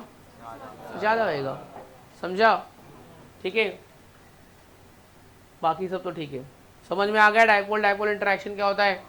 डायपोल डायपोल इंटरेक्शन, डायपोल मतलब एक मॉलिक्यूल जिसमें दो चार्ज है, दूसरा मॉलिक्यूल जिसमें दो चार्ज है, दोनों आपस में क्या हो रहा है? इंटरेक्ट। HCl में होएगा डायपोल डायपोल इंटरेक्शन की नहीं होएगा? HCl में होएगा। वाटर में क्या होएगा? होएगा। समझ में आ गया? चलो लिखते। Dipole dipole interaction, point number 1 लिखो। It is only applicable for polar molecule. It is only applicable for polar molecule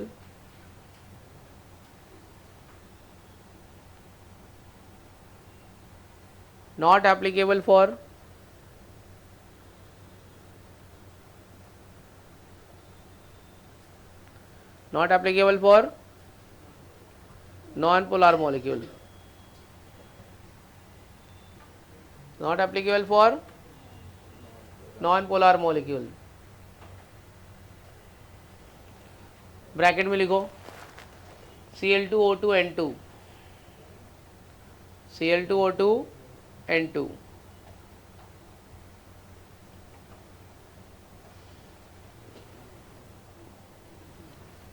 ठीक है, सेकेंड पॉइंट में डेफिनेशन लिखो। Force of attraction between two neighbouring molecule, force of attraction between two neighboring molecule containing permanent dipole, force of attraction between two neighboring molecule containing permanent dipole, force of attraction between two neighboring molecule containing permanent dipole।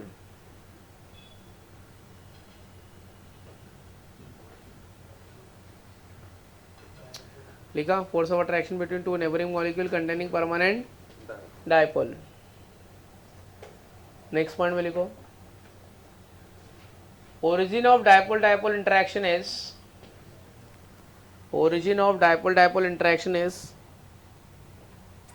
क्या है इसका origin? Electrostatic force of attraction.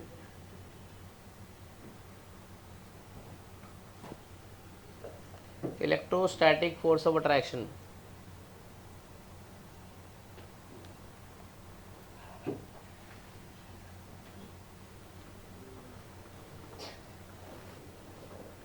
ठीक है, next point, example लिखना, HCl H2O HBr HI, HCl H2O HBr HI।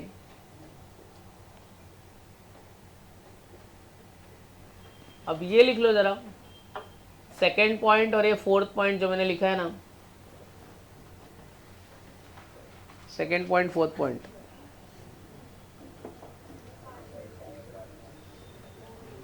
ये बच्चे लोग, एक बच्ची ने मेरा सवाल पूछा है, तेरा सवाल मतलब सबको बताऊंगा। नहीं, पार्शियल चार्ज क्यों है? देख, H और Cl में पार्शियल चार्ज क्यों है? इसका मतलब है अभी बॉन्ड टूटा नहीं है। क्या मतलब है अभी बॉन्ड टूटा? इस केस में क्लोरीन के पास ताकत ज्यादा है, वो इलेक्ट्रॉन खींच रहा है, लेकिन जब बॉन्ड टूटेगा तब क्लोरीन पूरा इलेक्ट्रॉन लेके भाग जाएगा और उसके ऊपर चार्ज क्या लिखूंगा मैं? नेगेटिव। पार्शियल चार्ज इसलिए है कि electron density shifting towards highly electronegative element. Electron को कौन अपनी तरफ खींच के रखा है? Electronegative element. अभी बॉन्ड टूटा नहीं है, लेकिन जब बॉन्ड टूटेगा तो क्लोरीन नेगेटिव हो जाएगा। ठीक है, पोलार कोवेलेंट बॉन्ड, क्या बोलते हैं इसको? Polar covalent bond. पोलार है ना, नॉन पोलार में ये चीज नहीं होती है। अच्छा, फिफ्थ पॉइंट लिखो, dipole dipole interaction can be calculated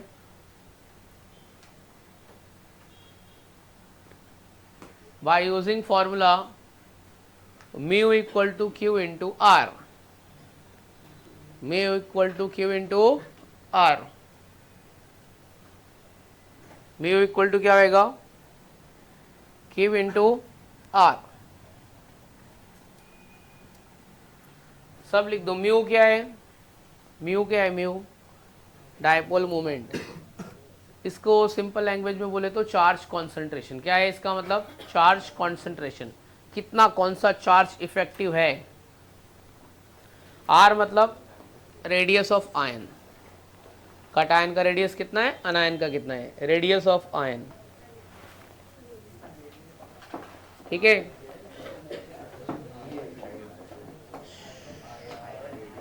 चलो डायपोल मोमेंट का डेफिनेशन लिखो। आर मतलब रेडियस ऑफ आयंस। कटायन अनायन के बीच में कितना डिफरेंस है? अच्छा बताओ मुझे, रेडियस अगर ज्यादा है, रेडियस ज्यादा है तो डायपोल मोमेंट क्या होएगा? कम होएगा कि ज्यादा होएगा? अरे भाई कुछ भी क्या बोला, रेडियस ज्यादा है तो एटम दूर दूर है ना, तो ब्रेक करने में एनर्जी कम लगेगी ज्यादा लगेगी? कम। तो डायपोल मोमेंट क्या होएगा? कम। क्या ही बोल रहा है यार, लॉजिक ही नहीं समझ रहा है, फिर तू रट्टा मारेगा। हाँ रुकना, मैं लिखा रहा हूँ ना, डायपोल मोमेंट की डेफिनेशन लिखो, डेफिनेशन लिखो। Amount of energy required to separate oppositely charged ion. Amount of energy is required to separate oppositely charged ion. इसको क्या बोलते हैं?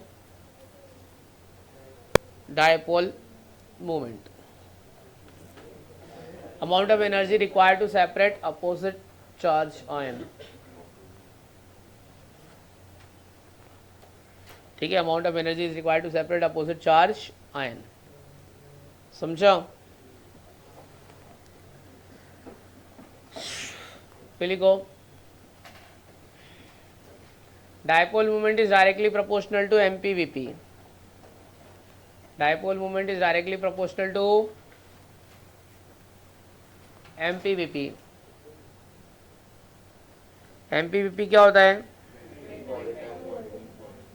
Melting point and boiling point.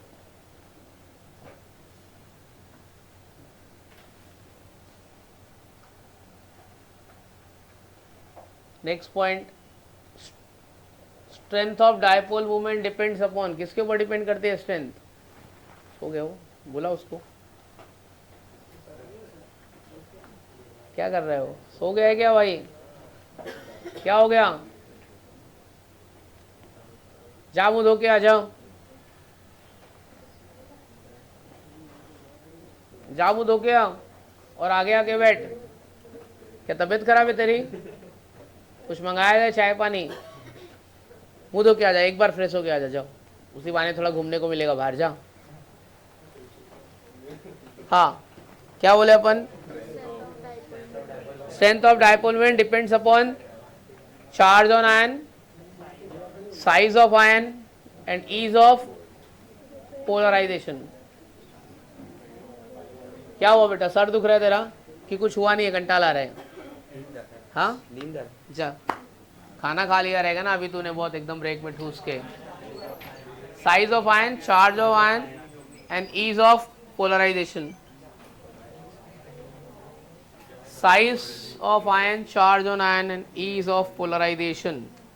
Ease of polarization मतलब कितनी जल्दी से वो पोलराइज हो जा रहा है, समझ गया? अभी ना 5 मिनट आप शांति से बैठ के पूरा एक बार रीड कर लो, फिर मैं तुमको पूछूंगा, मेरे को कोई भी 2-4 पॉइंट आप इसमें से बता देना। 5 मिनट इसको रीड कर लो, ठीक है? फिर तुमको मेरे को 5 मिनट के बाद में बिना देखे थोड़े पॉइंट्स इसके बारे में बताने गए।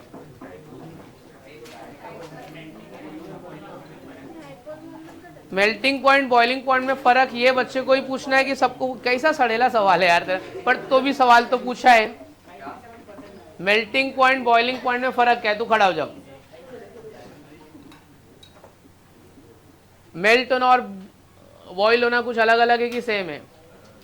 कौन मेल्ट कौन होता है? सॉलिड होता है कि लिक्विड होता है? सॉलिड। और लिक्विड क्या होता है? बॉइल होता है। तो मेल्टिंग पॉइंट किसका होगा? सॉलिड का। बॉइलिंग पॉइंट किसका होगा? लिक्विड का। आपने आंसर दे दिया, मेल्टिंग पॉइंट सॉलिड का होता है, बॉइलिंग पॉइंट लिक्विड का होता है। वाटर का मेल्टिंग पॉइंट होगा कि वाटर का बॉइलिंग पॉइंट होगा? और सोडियम क्लोराइड का क्या होगा? Melting point. कैसा सवाल था यार ये, कोई सवाल था? कुछ भी पूछ रहा है यार तू, सड़ेला कुछ भी। ये डाउट पूछेगा तू, मेल्टिंग पॉइंट बॉइलिंग पॉइंट में क्या फर्क है? चलो आप 5 मिनट तक एक बार रीड कर लो, फटाफट फटाफट एक बार देख लो जरा। इसके बाद वाला सब एकदम सिंपल है, एक बार देख लेना बेटा। 5 मिनट ऐसा, मतलब तेरे को ऐसा मेंटल स्ट्रेस रिलीफ करने के लिए 5 मिनट दिया हूँ। बोल।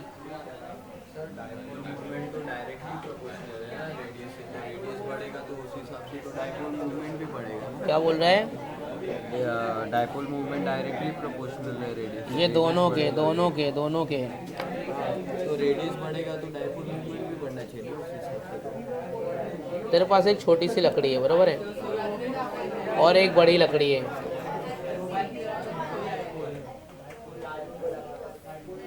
एक बड़ी लकड़ी है, कौन सी लकड़ी को आराम से तोड़ लेगा तू? बड़ी वाली। छोटी वाली को तोड़ पाएगा? ज़्यादा एनर्जी लगेगी कम?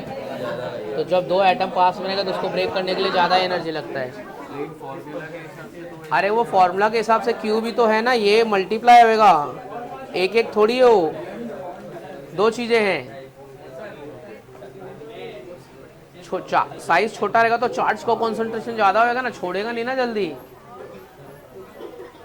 अभी मत सोना, रेडियस इंक्रीजेस तो चार्ज कम होता है। जितना रेडियस बढ़ेगा उतना इजीली ब्रेक हो जाएगा साइज। ऐसे ऐसे तू देख, साइज बड़ा होता है तो क्या होता है, रेडियस बढ़ता है ना, इलेक्ट्रॉन इजीली निकल जाता है। आयोनाइजेशन एंथैल्पी पढ़ा है ना, atomic size decreases, ionisation enthalpy, atomic size बढ़ा है, आयोनाइजेशन एंथैल्पी कम, आसानी से निकल गया, वही कॉन्सेप्ट है। चल रे बाबा, बात करने को नहीं बोल रहा है, तुमको रिवाइज करने को बोला है, 5 मिनट एक बार देख ले, नहीं तो मेरे को क्या है, मैं तुमको दूसरा पढ़ाने लग जाऊंगा। किसको गरम हो रहा है भाई? चल भाई खड़ा हो जा, थोड़ा सा बात करते अपन, जल्दी खड़ा हो जा, बोल। हाथ खाली तेरे को ही खड़े होने को बोला है, बोल क्या बताएगा? थोड़ा बहुत 2-4 पॉइंट जो भी देखो आप पता चला है बता दे। अरे ऐसा मत बता, वो रटा रटाया वाला नहीं, अपने हिसाब से बता दे। डायपोल डायपोल मोमेंट क्या होता है? ऐसा बोला सर, डाय मतलब दो, पोल मतलब चार्ज, इंटरेक्शन मतलब फोर्स ऑफ अट्रैक्शन, दो अपोजिट चार्ज के बीच के अट्रैक्शन को हम लोग बोलते हैं डायपोल डायपोल इंटरेक्शन। इसका ओरिजिन कौन है? Electrostatic force. छोटे साइज में ज्यादा अट्रैक्शन होएगा कि बड़े वाले में अट्रैक्शन ज्यादा होएगा? छोटे वाले साइज में होगा। डायपोल मोमेंट का फॉर्मूला क्या है? Mu equal to Q into R। ठीक है, वाटर का बॉइलिंग पॉइंट 100 क्यों है? बिकॉज H और OH के बीच में क्या हो रहा है? इंट्रैक्शन। एक वाटर मॉलिक्यूल का अट्रैक्शन दूसरे वाटर मॉलिक्यूल के साथ में, क्यों? इसका H उसके H के साथ अट्रैक्ट करेगा कि इसके OH के साथ अट्रैक्ट करेगा? नॉन पोलर मॉलिक्यूल में होता है कि नहीं होता है? नॉन पोलर मॉलिक्यूल में नहीं होता है, क्योंकि उसके बीच में इलेक्ट्रोनेगेटिविटी डिफरेंस है कि नहीं है? नहीं है, यही तो बोलने का है, बैठ जा। चलो ये क्या लिखा है बोर्ड पे, टॉपिक क्या लिखा है? Dipole induced dipole interaction. Normal life में एकदम अपना कुछ एग्जांपल ले लेने का, उसी से अपन इसको रिलेट करेंगे। डायपोल इंड्यूस्ड डायपोल इंटरेक्शन, एकदम सिंपल सा एक एग्जांपल ले लेते हैं। ठीक है, तो सोने वाले बच्चे से एग्जांपल लेते हैं, नहीं तो फिर सो जाएगा। सोने वाला बच्चा खड़ा हो जाओ। कहाँ गए? अभी नहीं सोना। देख, तेरे पास एक टोकरी में 5 एप्पल है। कितना एप्पल है? 5 अच्छा वाला एप्पल है। मैंने तेरे को एक सड़ा वाला एप्पल ये दे दिया, टोकरी में रख दिया तेरी, और बोला जा रख के आ। एक हफ्ते बाद क्या होगा? सब अच्छा हो जाएगा कि सब सड़ जाएगा? सब सड़ जाएगा। ठीक है, पूरे क्लास में सब अच्छे बच्चे, एक भी गाली नहीं देता है। एक बच्चा आया जो बहुत गाली देता है क्लास में। 1 महीने बाद क्या हो जाएगा? सब गाली सीख जाएंगे कि वो वाला बच्चा अच्छा हो जाएगा? सब गाली सीख जाएंगे, जैसे हम लोग सब सीख गए, है ना? वो वाला अच्छा हो जाएगा, ऐसे के चांसेस बहुत कम है यार अच्छे होने के, है ना? एक बच्चा आएगा क्लास में, बिल्कुल भी मस्ती नहीं करता रहेगा, इधर आके देखा, अरे भाई सब बिगड़ गए। जैसे आप लोग सब लोग थोड़ा थोड़ा सब बिगड़ गए। कुछ अच्छे बच्चे तेरे को सब बिगाड़ डालेंगे। ये देख सब बैठे, ये देख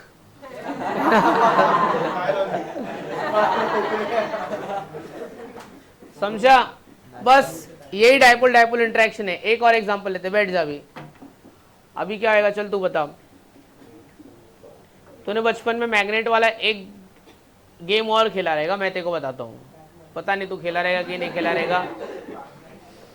देख, तेरे पास में मैग्नेट है और तेरे पास में आयरन नेल है, छोटे छोटे लोहे के कीले हैं। तो तू एक यहाँ पे चिपकाएगा, चिपक जाएगा। फिर तूने उसके नीचे दूसरा, तीसरा, चौथा, पांचवा ऐसा चिपकाया कि नहीं चिपकाया? स्टेपलर वाली पेन या फिर जो चेक में पेन है ना, पेन आते हैं, ऐसे चिपक जाता है कि नहीं चिपकाया? बचपन में तुमने देखा रहेगा, है ना? ऐसा किया है ना। एक मैग्नेट पे बहुत सारी टाचनी चिपका लिया रहेगा, बैंक में गया रहेगा टाचनी। क्या होता है? ये मैग्नेट की जो प्रॉपर्टी है वो ये वाले आयरन में इंड्यूस हो गई है। इसमें थोड़ी इसमें हो गई, थोड़ी इसमें हो गई, थोड़ी इसमें हो गई, थोड़ी, तो मैग्नेट की प्रॉपर्टी उसमें क्या हो गई है? इंड्यूस्ड हो गई। क्या हो गए? और वो कुछ टाइम के लिए क्या होगा? मैग्नेट के जैसा क्या कर रहा है? बिहेव कर रहा है ना? एक ब्लेड ले ले तू, ब्लेड वो ब्लेड को मैग्नेट के साथ में ऐसे चिपका के 5-10 दिन तक छोड़ दे, फिर वो ब्लेड को निकाल और दूसरे ब्लेड के बाजू में रख दो, चिपकेगा नहीं कि नहीं चिपकेगा? हमेशा के लिए चिपकेगा कि थोड़े टाइम के लिए चिपकेगा? तो ये कौन से टाइप का अट्रैक्शन हुआ? मतलब ये परमानेंट है कि टेम्पररी है? टेम्पररी है। थोड़े टाइम के बाद में क्या आएगा?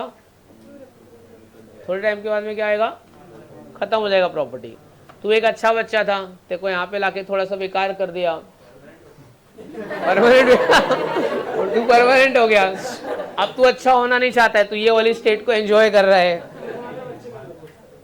चल ठीक है, कहने दे, अभी तो अपन हो गया, अभी बैठ बैठ। तू ये वाली स्टेट को एंजॉय कर रहा है, ये वाली ज्यादा अच्छी है, और वो अच्छे वाले में मजा नहीं आ रहा था। फालतू बन के देखा तो मजा आ रहा है। क्या बोलता है दोस्त, है ना? अच्छा है तू, क्या बोल रहे है? तो ये क्या है? Dipole induced dipole interactions.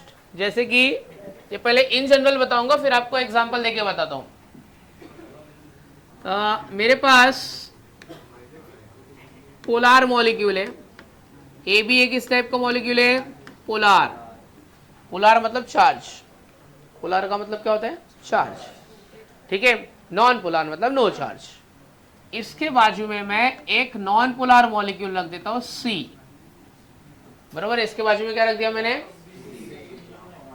Non, ए भाई लाफो मत, मैं रुक ना भाई यार, बैठने देना उसको यार। नॉन पोलार मॉलिक्यूल थोड़ी देर के लिए आने देना यार। अच्छा बच्चा, बेकार बच्चे के बीच में आया, ये भी गाली दे रहा है, ये भी गाली दे रहा है। थोड़ा सा ये भी सीख जाएगा, ये भी दूसरे दिन से चालू हो जाएगा।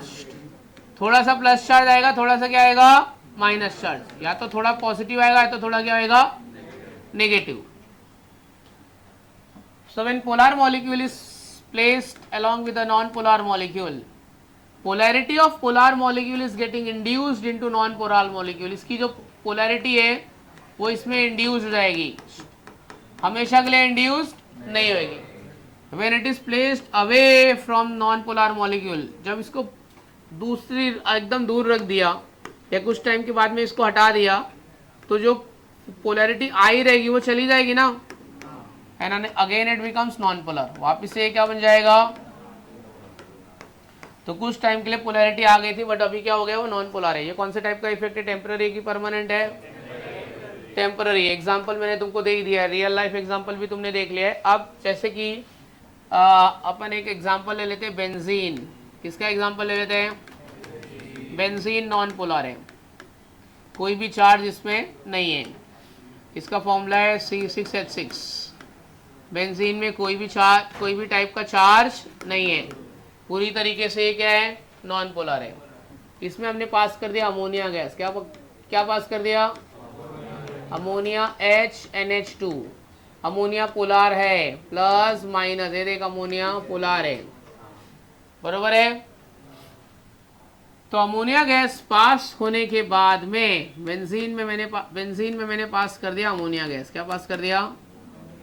Ammonia gas. अब बेंजीन C6H6 एक्वायर्स कर लेगा। C6H6 के पास कुछ पॉजिटिव चार्ज आएंगे, या तो फिर कुछ क्या आएगा?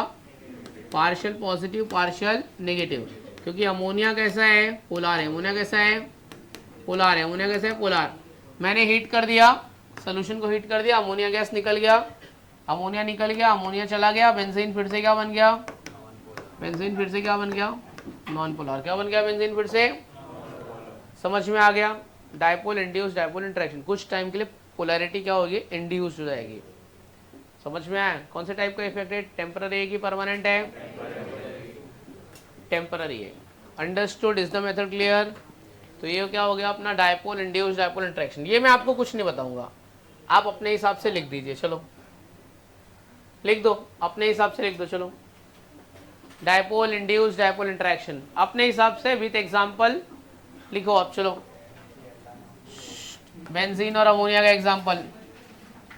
फालतूगिरी नहीं करना, चुपचाप बैठ के लिखो। मैं आ रहा हूँ पीछे चेक करने के लिए, पीछे वाला बच्चा। ओके, आयन डायपोल इंटरेक्शन आओ देखते हैं। सुन रहे भाई? आयन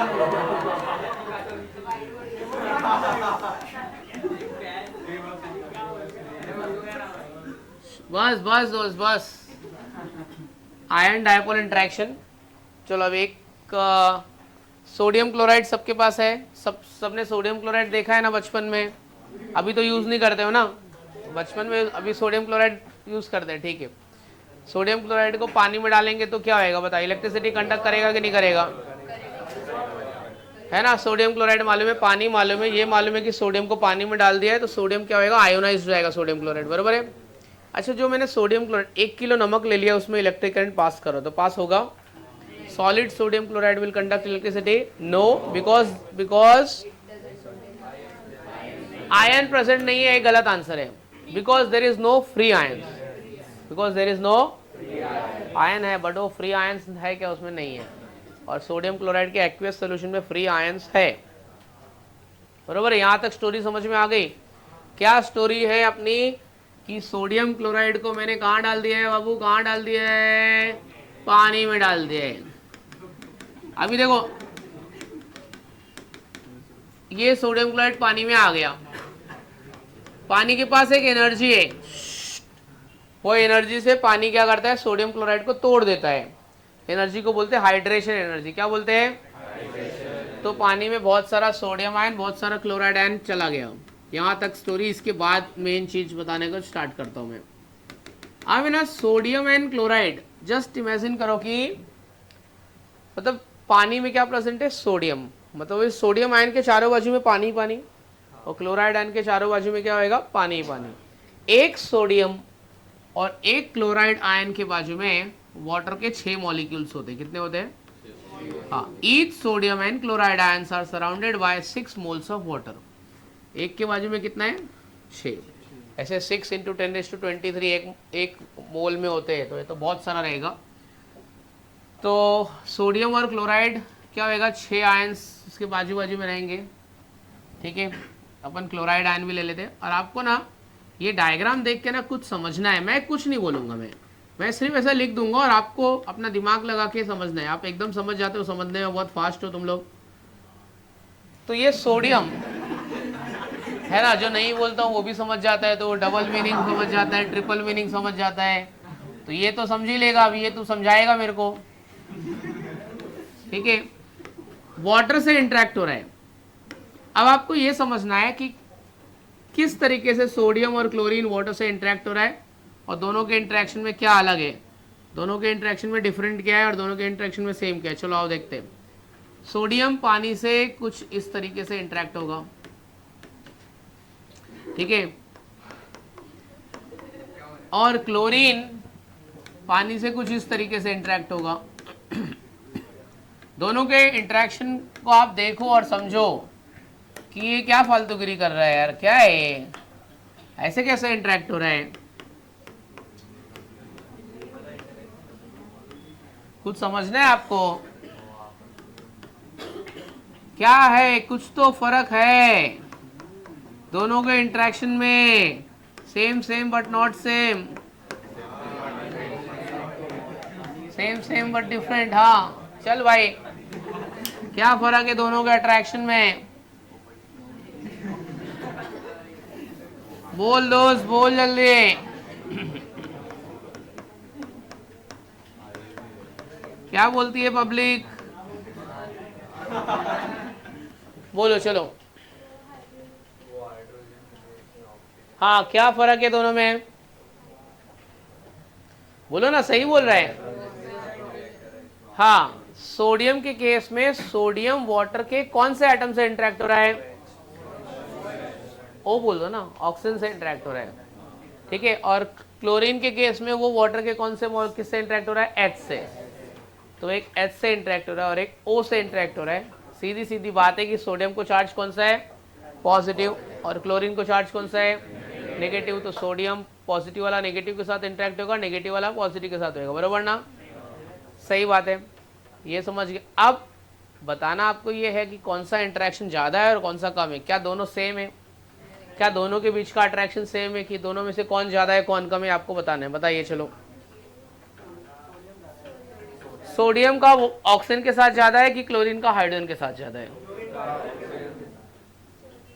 सोडियम का ऑक्सीजन के साथ में, तू बोल रहा है क्लोरीन का, हाइड्रोजन के साथ में कोई भी ज़्यादा हो सकता है। तुम लोग क्या बोल रहे हैं, कोई भी एक, नहीं नहीं, दोनों नहीं है। ये दोनों वाले लोग बहुत बेकार होते हैं, एकदम फालतू, एकदम दोनों दोनों नहीं होना चाहिए। एक कोई पक्ष लेने का, या तो ये वाले में या तो ये वाले में। मैं दोनों साइड से ऐसा नहीं होएगा, एक कोई भी एक। सोडियम को ऑक्सीजन के साथ है, ठीक है। ये सेक्युलर लोग समाज के लिए बहुत बेकार होते हैं। मैं ये भी नहीं, मैं ये भी नहीं, ये भी अच्छा, ये भी अच्छा, भाग एक सिलेक्ट कर, ये ही अच्छा,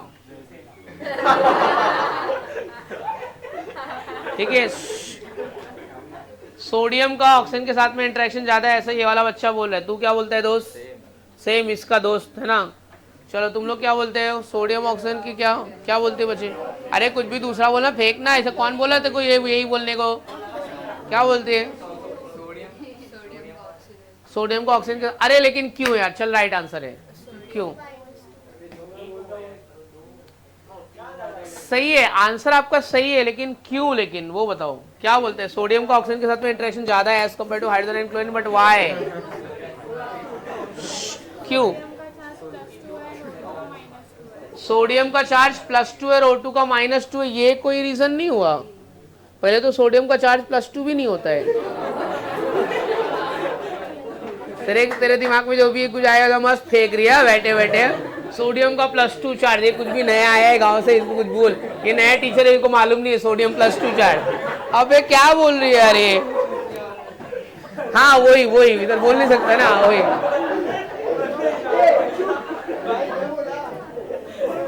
ठीक है, सोडियम का +2 चार्ज बोल रही है यार, क्या है यार? इतना तो मालूम है यार। हाँ जी, सोडियम और ऑक्सीजन के साथ में अट्रैक्शन ज्यादा होगा, हाइड्रोजन क्लोरीन के साथ में कम, पर उसका रीजन जो ये बच्ची ने बोला वैसा कुछ नहीं है। और तो आप बताइए, और रीजन बताइए क्या हो सकता है? हाँ ये सही बात है, एकदम सही। बोल, जोर से बोल। यस, ऑक्सीजन ज्यादा इलेक्ट्रोनेगेटिव है और क्लोरीन कम इलेक्ट्रोनेगेटिव है, यही रीजन है। वेरी गुड, एकदम सही बताया तूने। देखा, मजाक मजाक में कुछ भी बोलो कभी कभी राइट हो जाता है रे। तू ये सोच के थोड़ी बोली कि राइट है, तू तो कुछ भी फेंकी इसके जैसा, तेरा बैठ गया एकदम सही। यही रीजन है। तो इलेक्ट्रोनेगेटिविटी का डिफरेंस सोडियम और ऑक्सीजन का ज्यादा है। देख, मेटल है, सोडियम मेटल है, metals are more electro positive. Sodium बहुत ज्यादा इलेक्ट्रो पॉजिटिव और ऑक्सीजन बहुत ज्यादा इलेक्ट्रो नेगेटिव, तो इलेक्ट्रोनेगेटिविटी का डिफरेंस बहुत ज्यादा हो गया ना। मैं तेरे को एक बात बोला था, दोनों साइड वाले लोग अच्छे नहीं होते। क्यों बोला था मालूम है? इंटेंशनली उसको मैं फोकस किया ताकि तेरे को याद रहे, हाइड्रोजन ऐसा ही एलिमेंट है, इलेक्ट्रो पॉजिटिव है और इलेक्ट्रो नेगेटिव भी है। सर ने बताया रहेगा, हाइड्रोजन प्लेस इन ग्रुप 1, फिर उसको बाद में ग्रुप 17 में भी लेके गए, क्योंकि हाइड्रोजन इलेक्ट्रो पॉजिटिव भी और इलेक्ट्रो नेगेटिव भी है। और बोला था ना ऐसे वाले लोग अच्छे नहीं होते, उसको ग्रुप 1 में से भी हटा दिया और ग्रुप 17 वाले लोग ने भी हटा दिया। चल भाग, नहीं चाहिए, किधर भी नहीं है, भटक रहा है ऐसे। इसलिए दोनों साइड वाले लोग अच्छे नहीं होते। बताया रहेगा ना mystery behind the position of hydrogen in the periodic table, क्योंकि वो इलेक्ट्रो पॉजिटिव और इलेक्ट्रो नेगेटिव है। जितना इलेक्ट्रो पॉजिटिव उतना इलेक्ट्रो नेगेटिव है। ऑक्सीडेशन स्टेट +1 भी हो जाती है, -1 भी हो जाती है। ये क्या फालतूगिरी है? सर ने बोला रहेगा ना, oxidation number of hydrogen is +1 but in case of hydride it is -1। क्या फालतूगिरी है? ग्रुप 1 में भी रह सकता है, ग्रुप 17, दोनों में से हटा दिया उसको। समझा? तो ये इलेक्ट्रोनेगेटिविटी कुछ खास नहीं है। इलेक्ट्रोनेगेटिविटी का डिफरेंस क्या है? कम है। यहाँ पे इलेक्ट्रोनेगेटिविटी का डिफरेंस क्या है? ज्यादा है। समझ गया? एकदम नॉर्मली अपन बात करें, मैं कुछ पढ़ा ही नहीं रहा हूं, मैं खाली तुमको कॉन्सेप्ट क्या समझा रहा हूं। तो अपन ने कहां से स्टार्ट किया था? हमने क्या लिया था कंटेनर में? पानी। पानी में क्या डाला था? NaCl। NaCl कितने पार्ट में डिवाइड हो गया? Na+ और Cl-। Na+Cl- के मुझे कितना कितना वाटर? 6 वाटर, एक सोडियम, एक क्लोराइड। सोडियम किसके साथ इंटरेक्ट हो रहा है? ऑक्सीजन। क्लोरीन किसके साथ इंटरेक्ट हो रहा है? किसका इंटरेक्शन ज्यादा? सोडियम। NaCl ब्रेक क्यों हो? क्योंकि वाटर के पास एनर्जी हो। एनर्जी का नाम क्या बोला था? हाइड्रेशन। इसका अट्रैक्शन ज्यादा क्यों है? उसका रीजन क्या है? Difference in electro negativity. पूरा कॉन्सेप्ट आप समझ गए हो। अब डेफिनेशन बता रहा हूं।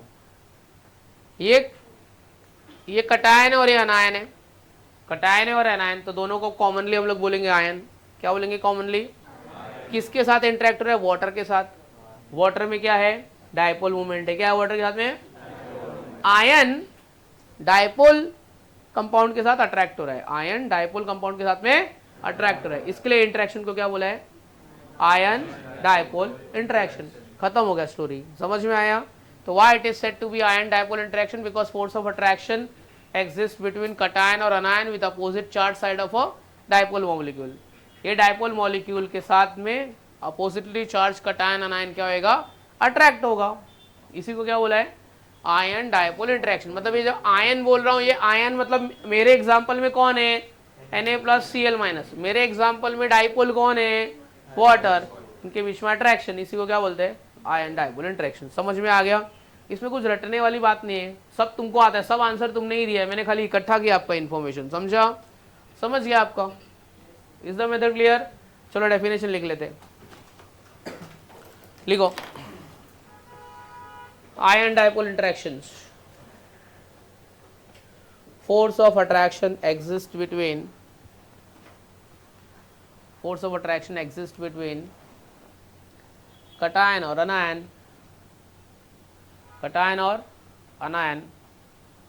with opposite charge side of a polar molecule, with opposite charge side of a polar molecule,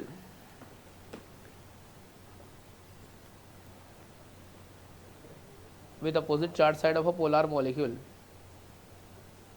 containing permanent dipole moment, containing permanent dipole moment।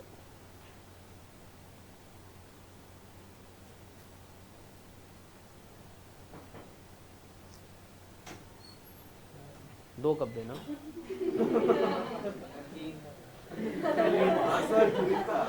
लिखा कंटेनिंग परमानेंट डायपोल मोमेंट।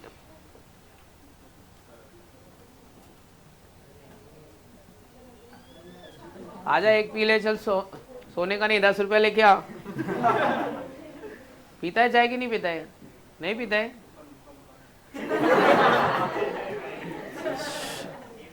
चलो नेक्स्ट पॉइंट लिखो, example लिखो। when sodium chloride is added to water molecule, when sodium chloride is added to water, due to presence of hydration energy,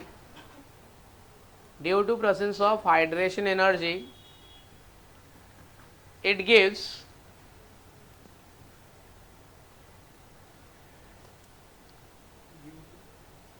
due to presence of hydration energy it gives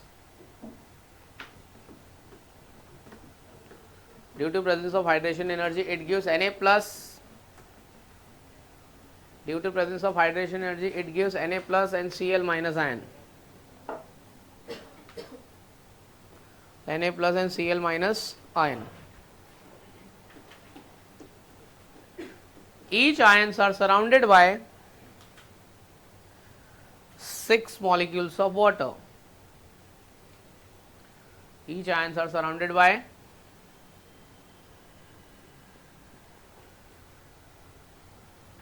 6 molecules of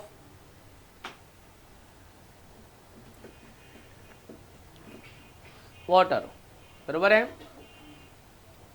sodium interact with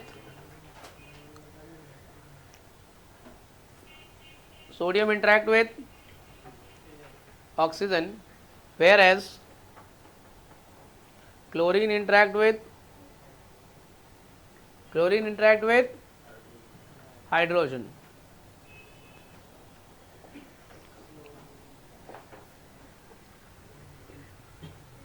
ठीक है। Interaction between sodium and oxygen is maximum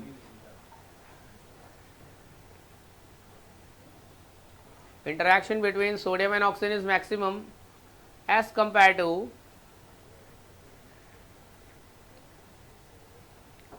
to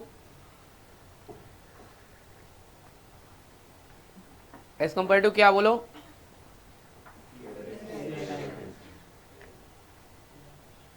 chlorine and hydrogen. As compare to chlorine and hydrogen.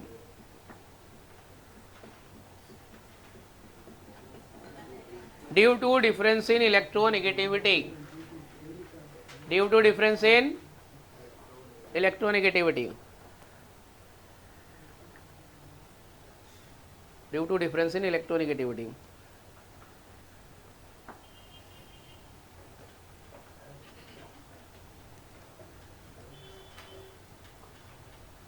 लिखा due to difference in electronegativity. ये diagram draw कर लो।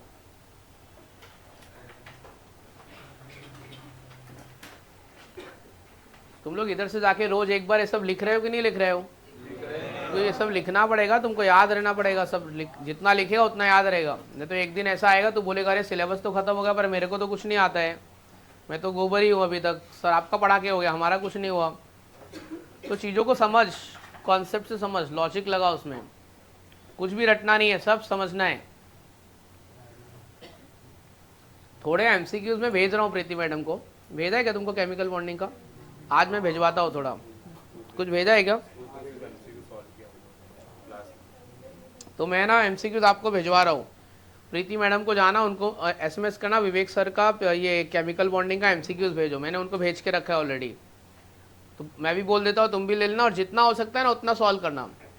Cheating करने का try मत करना, उन्हें तो वो पूरा पीडीएफ उठा के चैट जीपीटी पे डालेगा और आंसर निकल, वैसा नहीं चाहिए मेरे को, तू मत कर वैसा। मैं तेरे को कुछ नहीं बोलूँगा, खुद से जाके ईमानदारी से सॉल्व कर।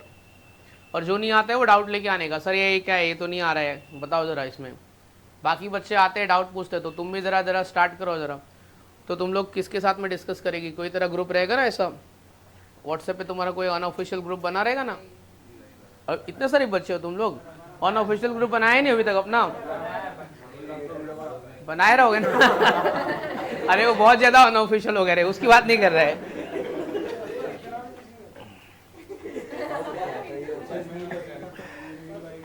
तो ज़रा सॉल्व कर लेना, एक हफ्ते का टाइम है, अगले हफ्ते में तुमसे पूछूंगा कितने एमसीक्यूज तुमने सॉल्व किए, ठीक है? तो ज़रा ट्राई करना। और अगले लेक्चर में वाइवा तो लूंगा ही मैं, पहले आके आधा घंटा तो पूरा बुक रीड करके आना। कोई भी बच्चा ऐसा नहीं बोलेगा वो दिन मैं लेक्चर में एब्सेंट था, तो बुक पढ़, अपने दोस्त के साथ में डिस्कस कर। बस अभी ये चैप्टर ना बहुत ज़्यादा नहीं बचा है, एक इम्पॉर्टेंट कॉन्सेप्ट बचा है, एमओटी, मॉलिक्यूलर ऑर्बिटल थियरी, और ज्योमेट्री और हाइब्रिडाइजेशन में थोड़ा सा और पढ़ाऊंगा मैं तुमको। चार्ट इंडेक्स देने का है मेरे को, वो एक इंडेक्स देने वाला हूँ मैं तुमको। बस तो दो चीज़ बची है। मोस्टली अगले लेक्चर में, अगले वीक में अपना चैप्टर खत्म होएगा, फिर उसके बाद अपन ऑर्गेनिक केमिस्ट्री स्टार्ट करेंगे। ऑर्गेनिक केमिस्ट्री स्टार्ट करेंगे तो मस्त एकदम अच्छे से ड्रेसिंग वेसिंग मार के एकदम मस्त अच्छे से आना, भगवान को याद करके मंदिर जाके फिर आना, क्योंकि ऑर्गेनिक केमिस्ट्री एक बार स्टार्ट होगा तो वो लंबा चलेगा। फिर केमिस्ट्री का सबसे अच्छा पार्ट कार्बन, कार्बन कंपाउंड, बहुत सारी चीज़ें उसमें। वही जो 10वीं में छोड़ दिया था ना, जबरदस्ती इधर पढ़ाया जाएगा। और मैं तो देखो जबरदस्ती पढ़ाऊंगा, पूछूंगा। चलो लास्ट वाला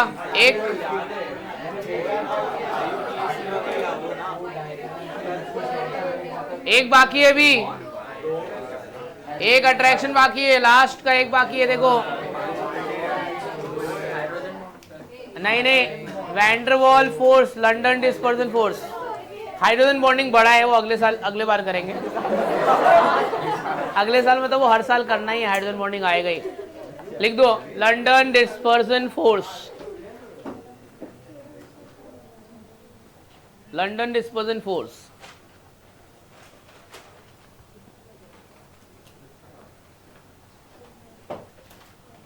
तो देखते हैं अभी लंदन डिस्पर्जन फोर्स क्या है।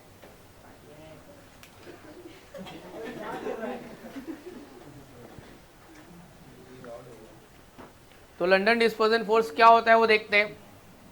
अभी तो अपन ने डायपोल डायपोल देख लिया है ना, डायपोल, इंड्यूस्ड डायपोल देख लिया।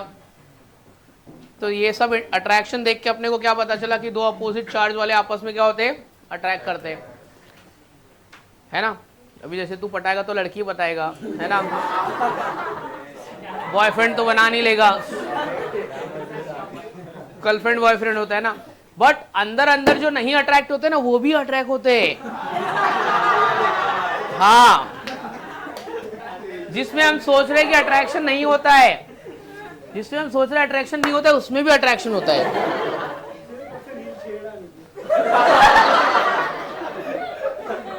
तो ऐसे अट्रैक्शन को क्या बोलते हैं? London dispersion force. चल टॉपिक पे आते हैं। अभी चल जरा लॉजिक समझ के लेते हैं। ये होएगा दो नॉन पोलर मॉलिक्यूल के बीच में, किसके बीच में?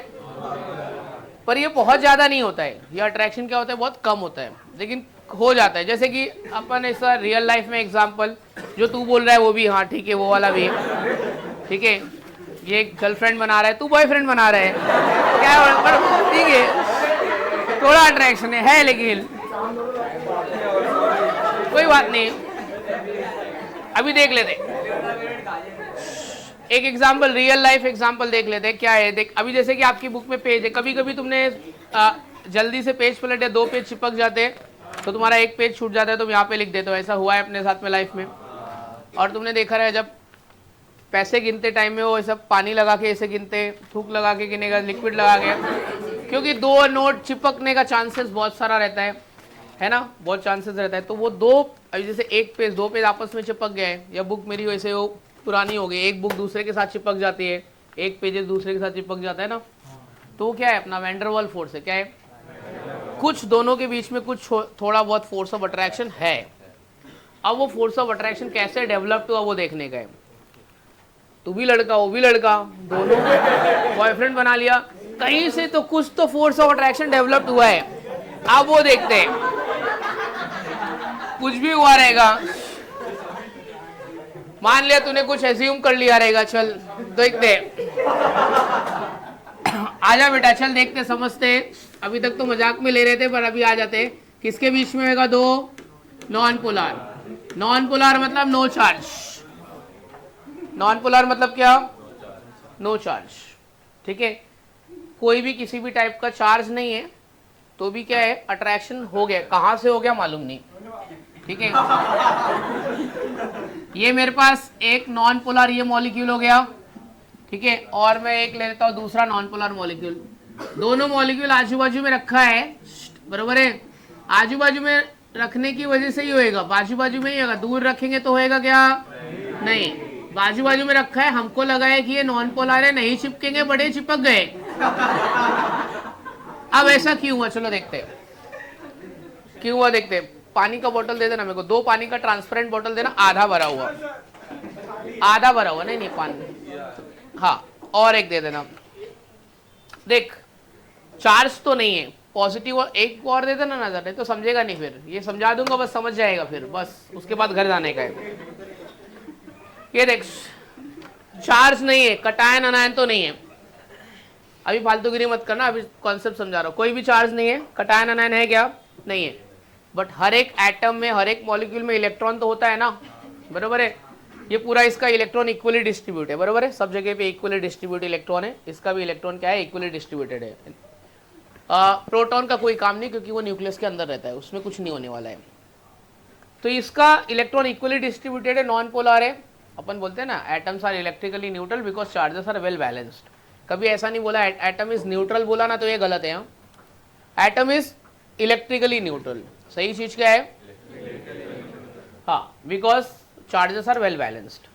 इसमें चार्जेस आर वेल बैलेंस्ड है, इलेक्ट्रॉन का इक्वल डिस्ट्रीब्यूशन है, इसमें भी इलेक्ट्रॉन का इक्वल डिस्ट्रीब्यूशन है। नहीं अट्रैक्ट हो रहा है, आपस में अट्रैक्ट हो रहा है क्या? नहीं अट्रैक्ट हो रहा है। कुछ भी ऐसा हुआ रहेगा, कुछ भी इंप्योरिटीज आ गई, कोई भी ऐसा फैक्टर, हीट, प्रेशर की वजह से इस एटम के जो इलेक्ट्रॉन है ना, वो सारे इलेक्ट्रॉन एक साइड में आ गए। सारे इलेक्ट्रॉन कैसे आ गए? या फिर कुछ ज्यादा नंबर ऑफ इलेक्ट्रॉन एक साइड में आ गए। तो पहले यहाँ पे इक्वल डिस्ट्रीब्यूशन था, दोनों में से कोई किसी को अट्रैक्ट और रिपेल कर रहा था क्या? नहीं। इसके सारे इलेक्ट्रॉन है ना एक साइड में आ गए। सारे इलेक्ट्रॉन किधर आ गए? एक साइड में, ठीक है। तो जब इसके सारे इलेक्ट्रॉन एक साइड में आ गए, यहाँ पे भी इलेक्ट्रॉन था, यहाँ पे भी इलेक्ट्रॉन था, इक्वल डिस्ट्रीब्यूशन था, इसके सारे इलेक्ट्रॉन एक साइड में आ गए। यहाँ पे ये वाले में इलेक्ट्रॉन क्लाउड क्या हो गई? ज्यादा हो गई। तो ये इलेक्ट्रॉन क्लाउड ज्यादा हो गए, तो ये वाले इलेक्ट्रॉन को अट्रैक्ट करेंगे कि इसको रिपेल करेंगे? रिपेल करेंगे। यहाँ पे इलेक्ट्रॉन क्लाउड ज्यादा है, तो यहाँ पे चार्ज कौन सा हो गया? नेगेटिव। यहाँ वाले इलेक्ट्रॉन को रिपेल कर रहा है। रिपेल कर रहा है मतलब इलेक्ट्रॉन दूसरी साइड जा रहा है। इलेक्ट्रॉन छोड़ के जहां जाता है, जहां पे इलेक्ट्रॉन जाएगा नेगेटिव, ये लेकिन ये छोड़ के जा रहा है, तो ये कौन सी साइड बन जाएगी?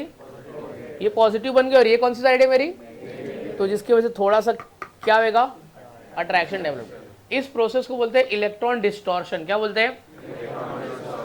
हाँ, वापिस से देख लेते हैं। इसमें electron well balanced, electron well balanced, ना ही अट्रैक्शन है ना ही रिपल्शन है। कुछ भी फैक्टर हुआ रहेगा, कुछ भी टेम्परेचर, ठीक है, प्रेशर, एक्सटर्नल कंडीशन की वजह से एक एटम के इलेक्ट्रॉन एक साइड में क्या हो गए? शिफ्ट हो गए। तो ये साइड में इलेक्ट्रॉन की डेंसिटी क्या हो गई? कम हो गई कि ज़्यादा हो गई? ज़्यादा हो गई। ये वाले इसने बेचारे ने कुछ नहीं किया, इसमें कुछ भी नहीं हुआ, शिफ्टिंग विफ्टिंग कुछ भी नहीं हुई, लेकिन इसके सारे इलेक्ट्रॉन एक तरफ आ गए। तो वो क्या करेंगे? इसके इलेक्ट्रॉन को क्या करेंगे? इसके इलेक्ट्रॉन रिपेल हो गए। ये साइड से इलेक्ट्रॉन जा रहे हैं, तो ये साइड पे चार्ज कौन सा डेवलप हुआ? इधर कौन सा था? तो थोड़ा सा नेगेटिव पॉजिटिव के बीच में क्या होगा? अट्रैक्शन। इसी फोर्स को हम लोग क्या बोलते हैं? London dispersion force. और ये जो प्रोसेस हुआ है इसको अपन क्या बोलते हैं? Electron distortion. क्या हुआ ये? समझ में आएगा? अब अपने मन से तो आपको जो भी लिखने का है फटाफट लिख डालो, मैं तुमको नहीं बोलूंगा, खाली एक लाइन बोलूंगा। लिखो, it takes place between two non polar molecule. It takes place between two non-polar molecule.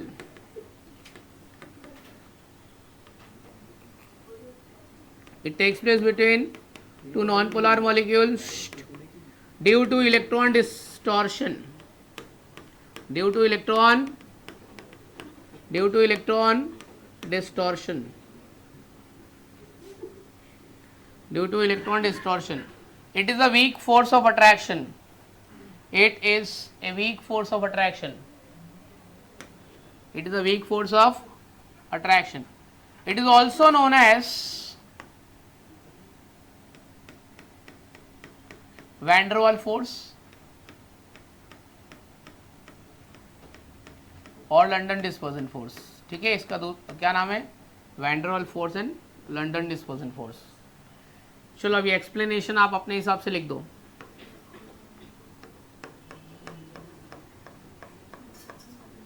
अपने हिसाब से आपको जो भी एक्सप्लेनेशन समझ में आया है वो लिख दो।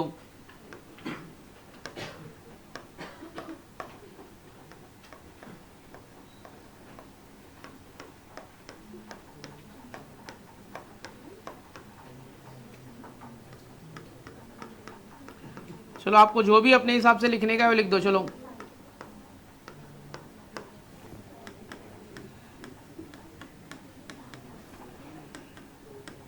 और अगले लेक्चर में तुमसे इसके सब के बारे में बात करूंगा। मैं सबका नोट्स चेक करूंगा, कौन होमवर्क करके आया है कौन नहीं आया है। सब चीज़ वापस घर पे जाके एक बार लिखने का है, एमसीक्यू सॉल्व करके आने का है। प्रीति मिस से एमसीक्यूज तुमको मांग के लेने का है। एक पीडीएफ तो मिस ने भेजा रहेगा शायद से, तो उसमें से ज़रा कंप्लीट करके आना। बहुत सारी चीज़ें आ जाएंगी उसमें से, मेरे नोट्स में से मैक्सिमम चीज़ें मिल जाएंगी, सब नहीं मिलेगी, मैक्सिमम मिलेगी। लेकिन तुम लोग भी ट्राई करना, अपना ग्रुप बना के सॉल्व करना। तू बच्ची एब्सेंट रहेगी ना तो घर पे बैठ के करना, बट करना लेक्चर छूट जाता है तो अपने दोस्त को कॉल करके डिस्कस करो, क्योंकि अभी इधर से तुम्हारा मेन पार्ट केमिस्ट्री का चालू हुआ है अभी। इसके बाद ऑर्गेनिक लिंक होगा, फिर इनऑर्गेनिक और ऑर्गेनिक लिंक होएगा आपस में। दोनों दो अलग अलग ब्रांच केमिस्ट्री की लिंक होगी, वो तुमको लिंकिंग वाला चीज़ पता होना चाहिए। अभी एब्सेंट नहीं होना रे भाई तू।